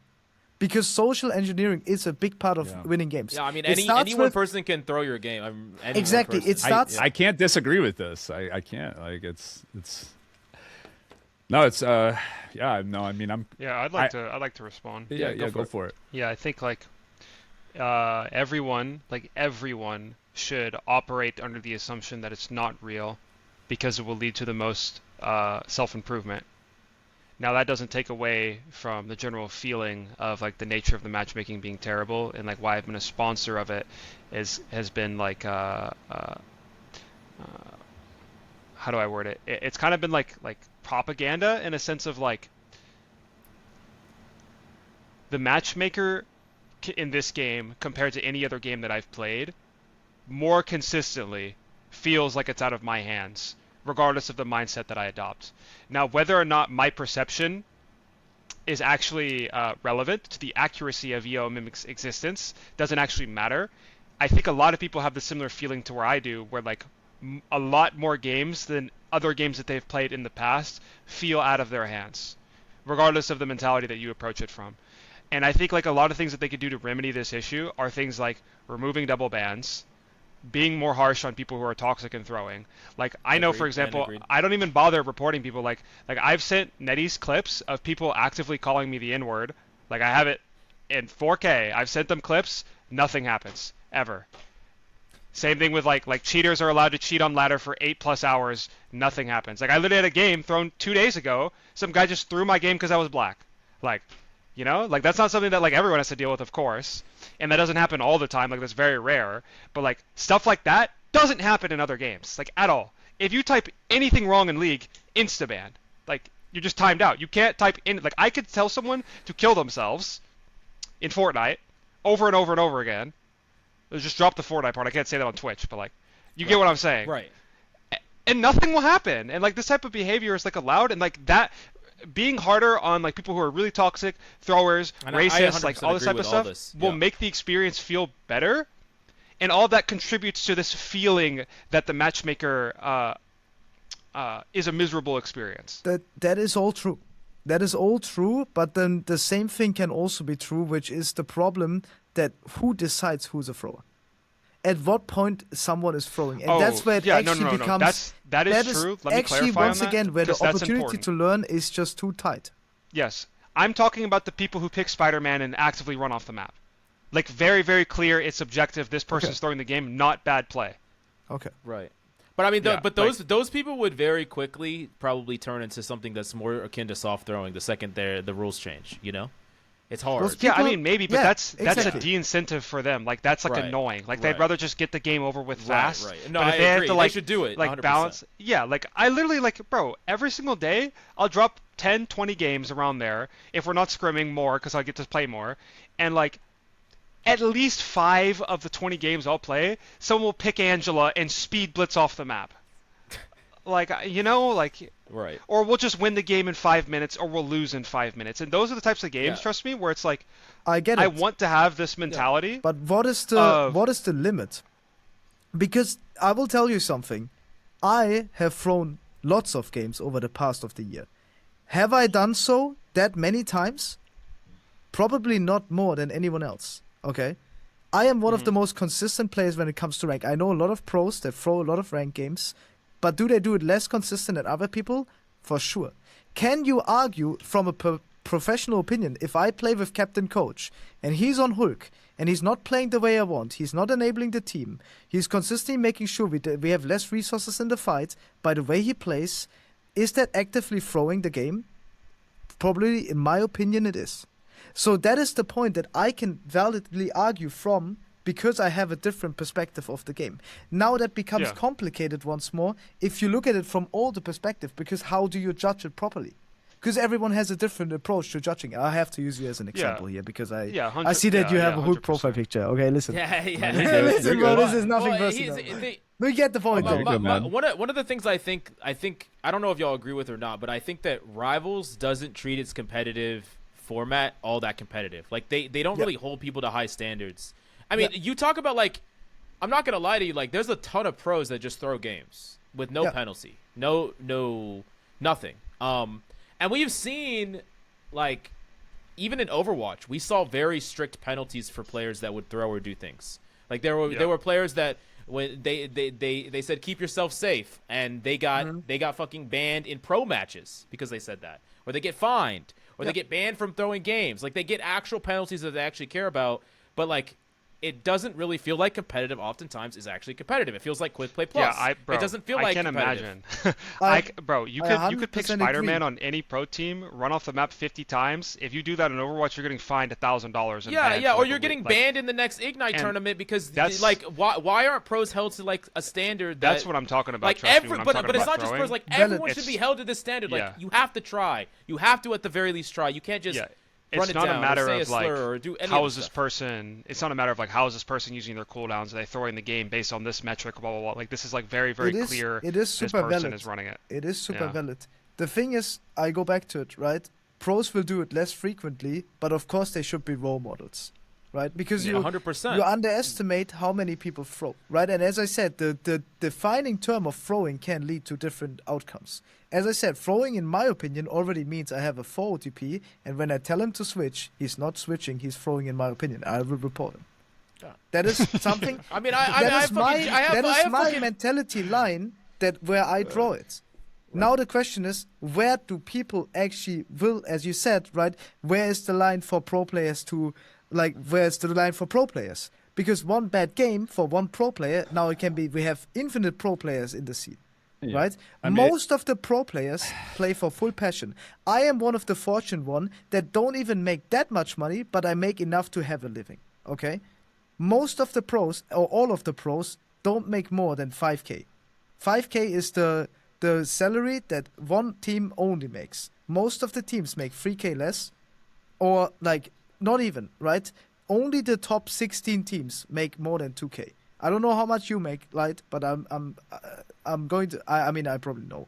So it is like that. It is a full passion project, you know. So if that is the case, you know, why should there be so much professionalism be held towards pro if the accountability is set with such a low standard for them in the first place?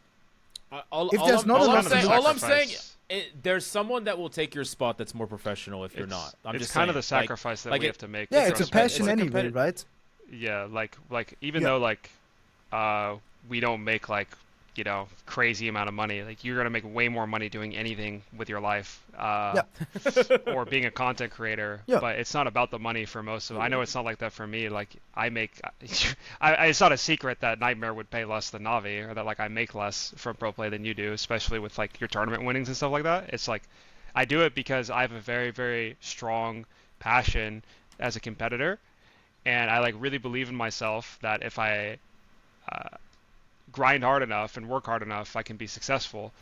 And you know, you don't get another opportunity to compete in esports And now, in your 20s, you know, like now whenever you I said get all older, of it'll that, be because now I'm coming to my point. Now you said all of Yeah. that. Now you play 5 hours of scrim. Okay, you have 1 hour VOD review, you play 4 hours of scrim, you get shit on by, I don't know, sentinels for 4 hours in a row, or 100 fees going Iron Man in scrims, like not taking you Yeah. guys serious because you're NTMR. I'm using you as an example, okay? Now you go into ranked, okay, and at one point you limit this reach because you care, you want to win. You don't want to waste your time when you play ranked, okay? At least I don't, okay? I treat it like that. I want to win, I go in ranked, I see a 4 OTP, I try to convince him because I'm getting counter-swapped, as you said earlier, right? They just went Dino Groot. Dino Groot is objectively better than Dino 4, okay? So now you're in that position where you will tell the 4, okay, I can't handle this, I'm just not going to care, I'm just going offline. And that is then the throwing point, where now you are the thrower, but originally the 4 would be the thrower. So we have a very hard way to define what actually is throwing. The same way that Yeah. many people can't define meta, same way many people can't define when something is good.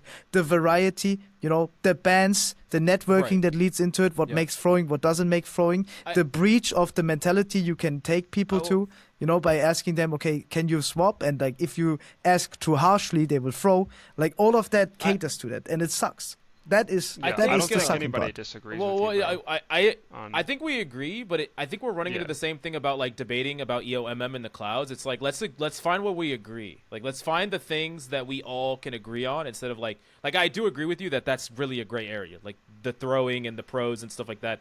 But you know the things that have happened to Lyte in ranked and the people that have thrown his game because of all those reasons, like that's obviously like those people should be IP banned, perma banned, on a list, there's never allowed to also play stuff ranked like again. that. There's also cheating, Right. you know. Cheating should be IP Yeah. banned, but then Yeah, again, right? They 100%. cheat from a center in like India, and now all the Indian people that want to play from the center can't. That's like also a valid argument for them to not IP ban it. Right.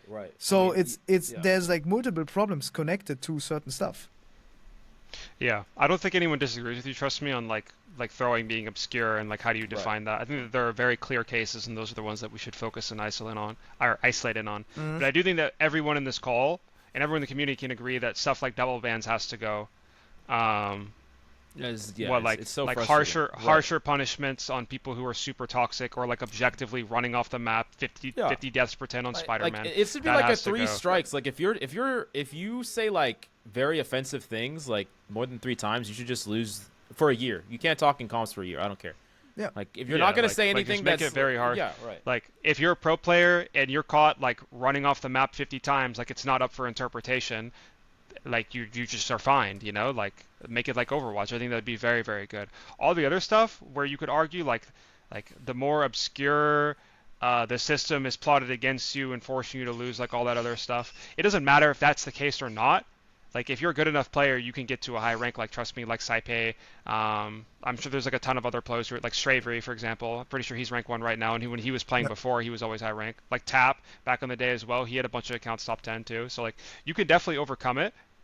It's just a matter of like, let's focus in on the stuff that is objective first and fix those issues first, and then see how it feels, and then we can go from there. I think that's the common ground, Mills. Right. I 100% agree. And I as a philosophy, I like it when we work on all the things that we can agree with, and then like we can like as a community have the same opinion on something, because it's more likely that NetEase does something if there's an opinion that we agree on, rather than us like trying to go straight to the controversial stuff and just like battle and debate on this like stuff that like then when NetEase looks at that, it's not just like 100 people saying the same thing, it's 100 people saying something different, and then it's just like they're just gonna do nothing. Is what I they're swear, gonna do. Captain Coach needs to smile more. I swear, like, I feel bad sitting in the call with him. He looks so red in the face and so angry all the time. He's about to crash out at all of us. It's actually going to happen. I know it.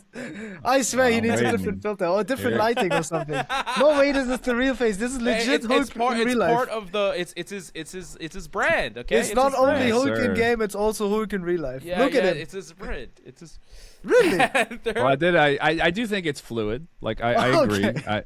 I think like obviously if you flame somebody in lower ranks for not strange portaling, like in bronze, I mean it probably. I mean, I don't have a problem with flame Right. like that. Like that's not the flame that I think that we should stand against. Yeah. Like, Yeah, I don't no, care. if you- Flaming But, is fine, but like What the point I wanted to get to though was I think for me personally, like you can't really blame the player for like for like a throw when they're just getting to the rank they got using the same system that everybody else did. Yep.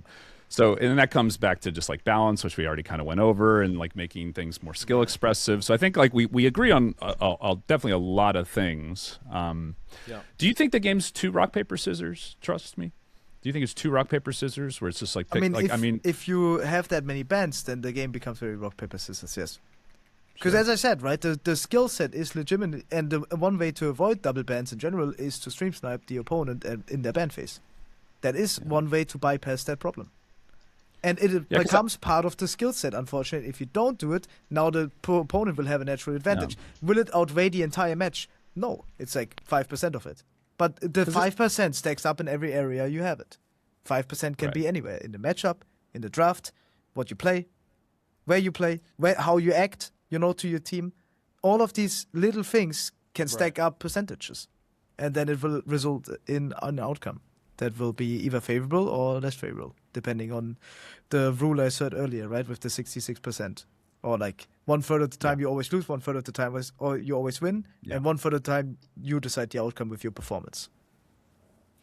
Yeah, I mean it's why I've been kind of just in my content just been preaching balance. To me is I just want everything to get a little closer, a little like even if it means homogenizing things a little bit, just so there's kind of some semblance of like there's less parity between things that are good and bad. And that's why like like on this podcast we always talk about the balance. It's the number one thing. I think we all hold it on like a pedestal as like the most important thing.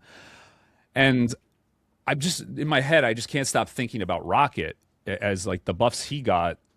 To me, one of the lowest skill ceiling character in the game gets to maybe a rank where he becomes less useful, but you have situations right where that like someone could just only play Rocket, get to a very high rank because of how uninteractive he is, and then all of a sudden like he gets banned or someone goes Phoenix, and then now you're stuck in that game where the game quality just feels terrible.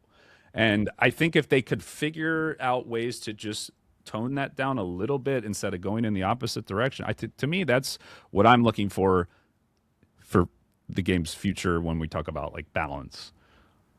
So I guess it wasn't really a question, but no, it's anything it's else? a valid point. Like Rocket right now is second best character to Gambit You know, like why when Gambit is banned, people play Rocket. There's a reasoning for it. You know, it's because it's harder to dive. You have a respawn beacon when your Luna gets dived. You have more room of error to abuse in that moment. Your ultimate is very strong to burst the tank, right? As we said. So talking about that, right? And it's a low skill ceiling hero. So where does the actual impact come from what Lyte wants, right? Because if you play Rocket and enemy play Rocket, how do you outperform the enemy Rocket? And then it comes to what I said, right? You gotta now have maybe more effort in networking with your team. Because your character does less. Spots. So now networking becomes significantly more important, which will maybe make your experience worse because you don't want to do that.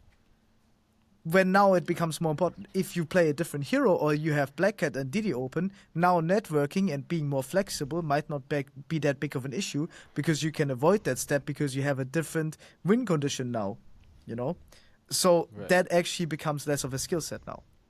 So it kind of, and every single game you have is going to be different because every ban phase is going to be different. You're going to have a different team every single time.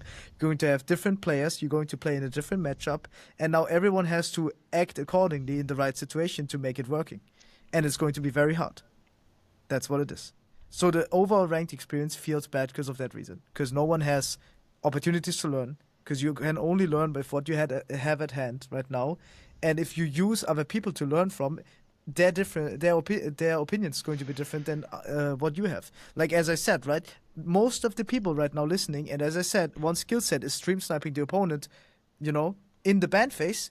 That is not an option the plat players or diamond players will have, you know, because there's not going to be streamers or they don't know about them.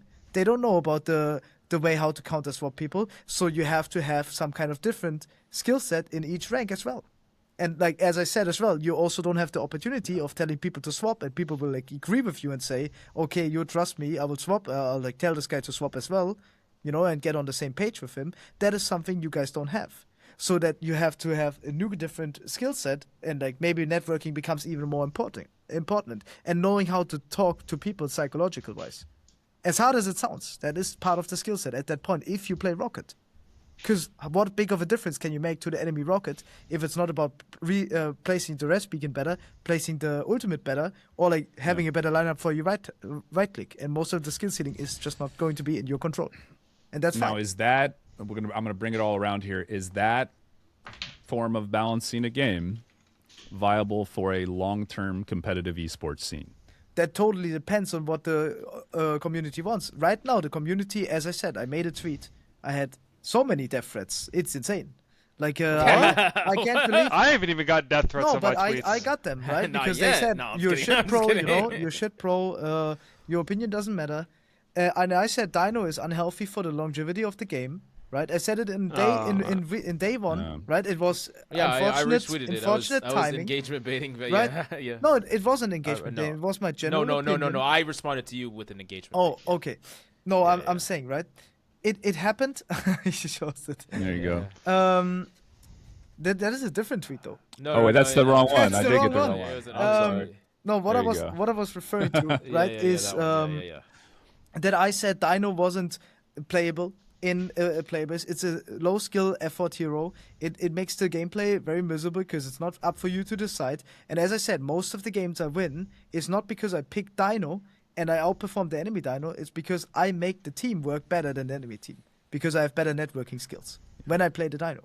When I play Cap, an example, I outperform the enemy Cap most of the time because I have the better skill set. So it shifts.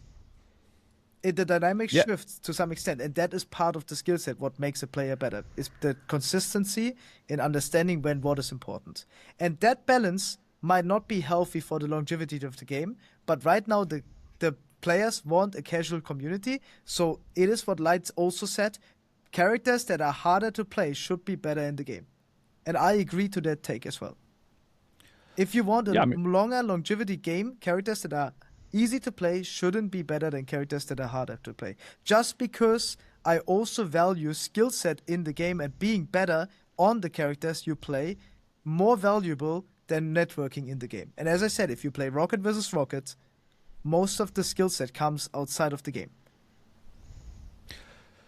Yeah, I mean, I think that's something that a lot of players are going to be reluctant to hear. Light, did you want to give your closing thoughts? So then we're going to ask you both what hero release do you want to see added to the game to close it out. I see Coach Mills; he's dying of allergies over there. Yeah, I actually am. I don't know why. Yeah, I'm just getting my. Is it late?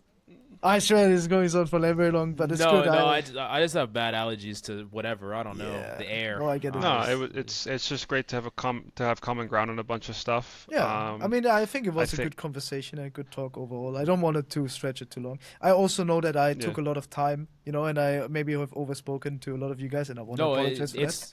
It's it was first very unique experience perspective to our audience. So they've heard all of our takes, but they've never heard yours. So it was really good. Okay. Yeah. No, I really appreciated your point of view. It was definitely different than a lot of things we have heard on this podcast, and very realistic too, which I did not expect coming from someone who's found your success in the highest levels. It's been very different from even like content creators to other pros, and it's definitely been unique. Yeah, it's really nice to have a podcast like this where pro players are given the opportunity to bridge the gap between us and casuals, because casual players, I imagine, aren't super into pro player streams. The most popular rival streamers are not pro players for the most part. Saipe, TTK are the exceptions, of course, but Flats, J3, so on and so forth are the most popular. Somju, and I could go on and on and on. And so this actually gives us the ability to tell casual players we don't hate you, we don't not think of you at all at our takes of the game. Yeah. We understand where you're coming from a lot. It's just we play this game for a living, 8+ hours every single day, and you don't. So we probably know what's better for the game than you do. It's I'm not going to go into it's hard, right? Because I'm not going to go into NASA's rocket facility and tell them how to build rockets. I like space, it's cool, but I'm not going to tell you how to build the rocket. That's your thing, But the problem is the pros also don't know most of the time. Because you just said, what you would want fixed. But, again, that would cater only to a certain part of the community, right? Yeah. How about I word it real quickly? How about I word it? We are more likely to know better than a casual player. That's a better way of putting it. Yeah. We are more likely to catch on faster to stuff. Right. Yes. Oh, okay. Yeah.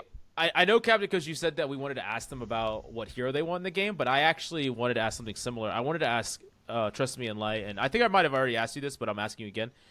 From a different game, what ultimate or ability do you want in Rivals? I know you played a lot of Overwatch, Trqstme, but you've also played other games. If you could pick any ultimate ability, you just drag that into Rivals. What ability or ultimate would it be? From any game? Any game at all. I think Mordekaiser's ult would be awesome. It'd be really toxic and cancer, but it'd be cool. It would be cool. Welcome to the Shadow Realm. Are we talking healthy or cool? Because just cool would be Mordekaiser for sure. I mean, the game is not going to get any healthier. I'm not going to lie to you. So you might as well get cool. It might as well be fucking cool as shit. Then Mordekaiser. It's not getting healthier. That'd be Professor X and his little mind psychic traps you in his head. Him into the realm? That'd be sick. And then in the realm, he's standing, and he's fucking, kicking your shit in. Yeah, Witch, I really like these. Maybe this is different from an ultimate ability, but I like these characters that are just very, very big, masculine, just walk at me and you die type of characters. And I think that we're missing this character that just points at you and you're dead. Right, I guess tank pool, but tank pool is super goofy. I just want like a Mordekaiser character in this game. That's kind of why I like Daredevil so much. Is his his whole aesthetic and design, and his voice and the ult and everything is just awesome. I want another cool factor character like that. Oh yeah, I'm waiting for Thanos and Beta Ray Bill would be cool. Yeah. What about you, Trqstme? I also want to say one thing. I don't demean casuals or anything like that. I trained my brain specifically to wire differently when it comes to how I approach learning in the game. Many people, as I said, I trained it specifically to make sure I get everything possible to be able to play and perform better in the game. Many people don't have that wire in their head, but they can train that. But many people don't want to do that. So it's also no shame in doing that. Okay, I just want to make that very clear. When I talk to people, I don't want to demean them for being low rank or anything like that, because I said sometimes shit plats, shit low elo MRC players, Well, I don't mean it like that, They're obviously putting in effort and they care, and if you truly care and you have passion, you're fully allowed to live out your passion. Obviously, it's your choice, Right. So I also don't want to say that. Second, what I would want, and I used to be a huge lover of Realm Royale. That game was so good. It's a very old game. I love watching the old school DeFran streams on. Yes, Realm DeFran Realm Royale. I used to play against him, stream snipe him. I was one of those guys. Okay, listen, we talk a bit too much about it, but I used to do that, and then you kill him after you die to him 5 times. Oh, that was starting to make sense. You died to him 5 times because he was just infinitely better. What I would want is the ability from the assassin with the grenade that you throw in to boop someone up in the air, and then you get a one-shot sniper. That would be so cool. And as Widow kick. Because he can use it to boop himself, right, and boop the enemy up, right? But yes. it displacement. I actually love abilities. Once again, decision-making abilities. It's you can use it for mobility. You could use it to play make. That's cool. Yeah. I think a Sojourn ult type of ult would be cool too. There's not one of those yet. I would like to see them add more DPS, where the ultimate is an upgrade to the base kit, like Magic or Iron Fist, like Daredevil. I think those are really, really cool. Mm-hmm. And they're much more interactive, and there's a lot more skill expression from the player as well. When I play Psylocke and I ult, there's 0 skill other than the timing and the positioning. Or Starlord, there's 0 skill except the timing and the positioning. I want a fast moving projectile character that is very momentum and bunny hopping based. Think of the old Quake arenas, where you could shoot the ground and just bounce and bounce and bounce off. What if you could bounce off maybe? Oh yeah. You could bounce off of walls. And you could bounce off the ground, and you don't take damage from your own guns, or very little, and I think it'd be really sick. Yeah. Or if anyone's played Tribes Ascend, that game was peak, crazy mobility. You guys were giving me ideas last week when Paz said to have parts of the map you could interact with and be a part of. Oh, I was just I don't know why I'm just coming to my head right now is the jutsu from Naruto is Shikamaru, the shadows, just moving around the map on a 2D plane and being able to pop out and. Oh, okay. I don't know if that would be a character. Going in the ground though, as a shadow would be sick. I don't know who that would be, but maybe instead of a mortal, you could. I think there should definitely be a tank that has some type of their ult is I'm taking this space and locking you in with me.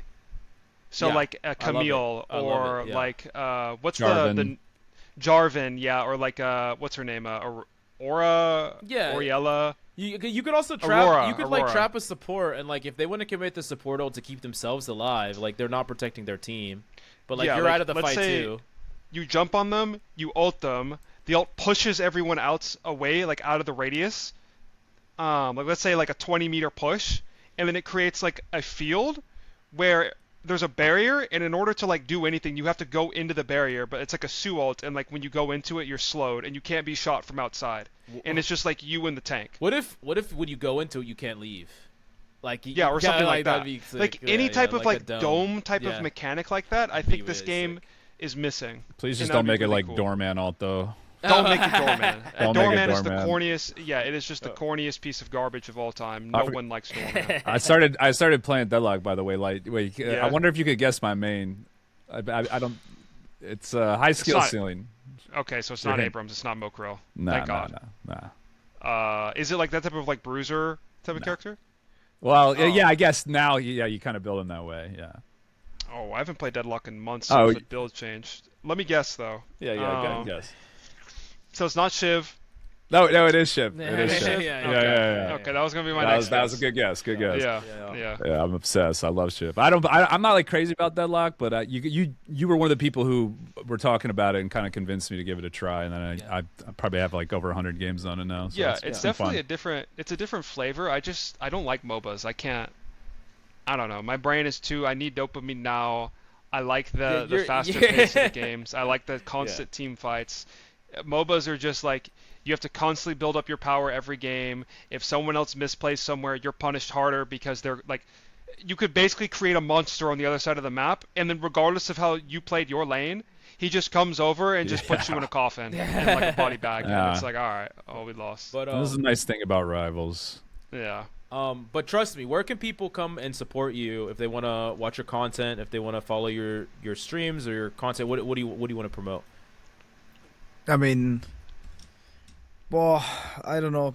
Like, if I want to promote anything, I think there's a few things we can agree on. First, pro players need to be better role models, okay? We need pro players to be more engaging towards the casuals, more inviting, more being approaching to learning them, and also being accepted, being refused, and like being denied. Like, I also can't handle well after 8 hours of playing the game to have some random Celestial 2 tell me you're wrong. You know, I can't handle it well. You know, it's true. I tell him, bro, you suck. Get out of my game, you know? And then I have multiple people supporting me, and it will be a miserable experience for him, even though, you know, he is definitely in the wrong. Because I would be theoretically correct, but it's not the right approach. Right, the right approach needs to be, I need to be a better role model. I just have to suck it up, go next, and just act accordingly. Does that happen all the time? Definitely not. It needs to be towards that. Second, we need better content creation in this game. We need better content creation. We need help from netties. They need to give us a workshop that we can bring more casuals towards the game. We need to make fun, interactive YouTube videos, you know, with new kinds of idea. Maybe GeoGuessr in the game. Maybe some quiz shows in Marvel Rivals that pull in some casuals. You know, have more people do interesting podcasts, talk about the game, you know. Upgrade that. Slow down. Upgrade that. Current, whoa. No, no, you guys We're get good. it. More, right? You guys to think about the competition. I get it. No, but you guys get it, right? Like, more competition also means more people to cater towards, right? Right. Largening that player base is a good basis. And now we come to what I would promote is I want to fill that gap of analysis because I think that's been lacking. I think a lot of the knowledge in the game is being forgotten because it doesn't matter, because you can bypass a lot of knowledge with like in-game stuff. You can bypass a lot of knowledge by avoiding problems, by skipping the problems, by banning stuff that you don't want to play against, and you don't have to face your brain to challenge that. And that's fine, but if people truly care about getting better, I want to host a passion project university because I can't handle coaching. I have 16 people asking me for coaching every single day. You know, I can't handle that. I don't have enough time. I can't do individual coaching. So I want to create a subscription-based university where I will teach the game of what is the most important, a routine they can follow to get better, what is important as a skill set to have and acquire, and how to use like the game to their advantage rather than just being at the disposal of the game most of the time. So that is what I would promote. That will start happening hopefully soon. I'm building the website right now with a friend, so it will depend. It will take time, but that's what if you allow me to promote that, you can come. Oh yeah, of course. Of course. Okay. Well, where can people find you? Like on X? Do you want to like? Oh yeah. When you post that and you announce can just it? search up Trqstme and you will find my name. Gotcha. Like with a Q, like in the okay. What about you, Lyte? Where can people find you? Lyte PK on all socials, live every day. Thanks for watching. Let's Thanks for the go. support. And next time it was a pleasure, guys. Next time I raid you, it better not be a fucking rerun. God damn it! I did that too, actually. I got hosted by two people right when I was about to end, and I was like, oh, I got a lot of viewers. Ooh, let's bring him to Lyte, and he's fucking rerunning, and I'm like, God damn it! I just rolled up with like 150 people, and you were just not there. I appreciate it though. It was funny, yeah, thanks for having me on, boys. That's Trust me, it was a pleasure to talk to you. It was great to get like a perspective from a top pro as well. Yeah, thank you so much for coming on, Trqstme, and thanks for No, thank you so much for inviting me, and I'm so glad it wasn't before the block. Like if you guys can tell the viewers the story or like show a DM here, I was completely lost. I thought this was like 7 hours ago. No, good. Yeah, you're good. All right, well, thank you. Next time I'll know. All right. Peace, boys. Peace. Thanks for watching.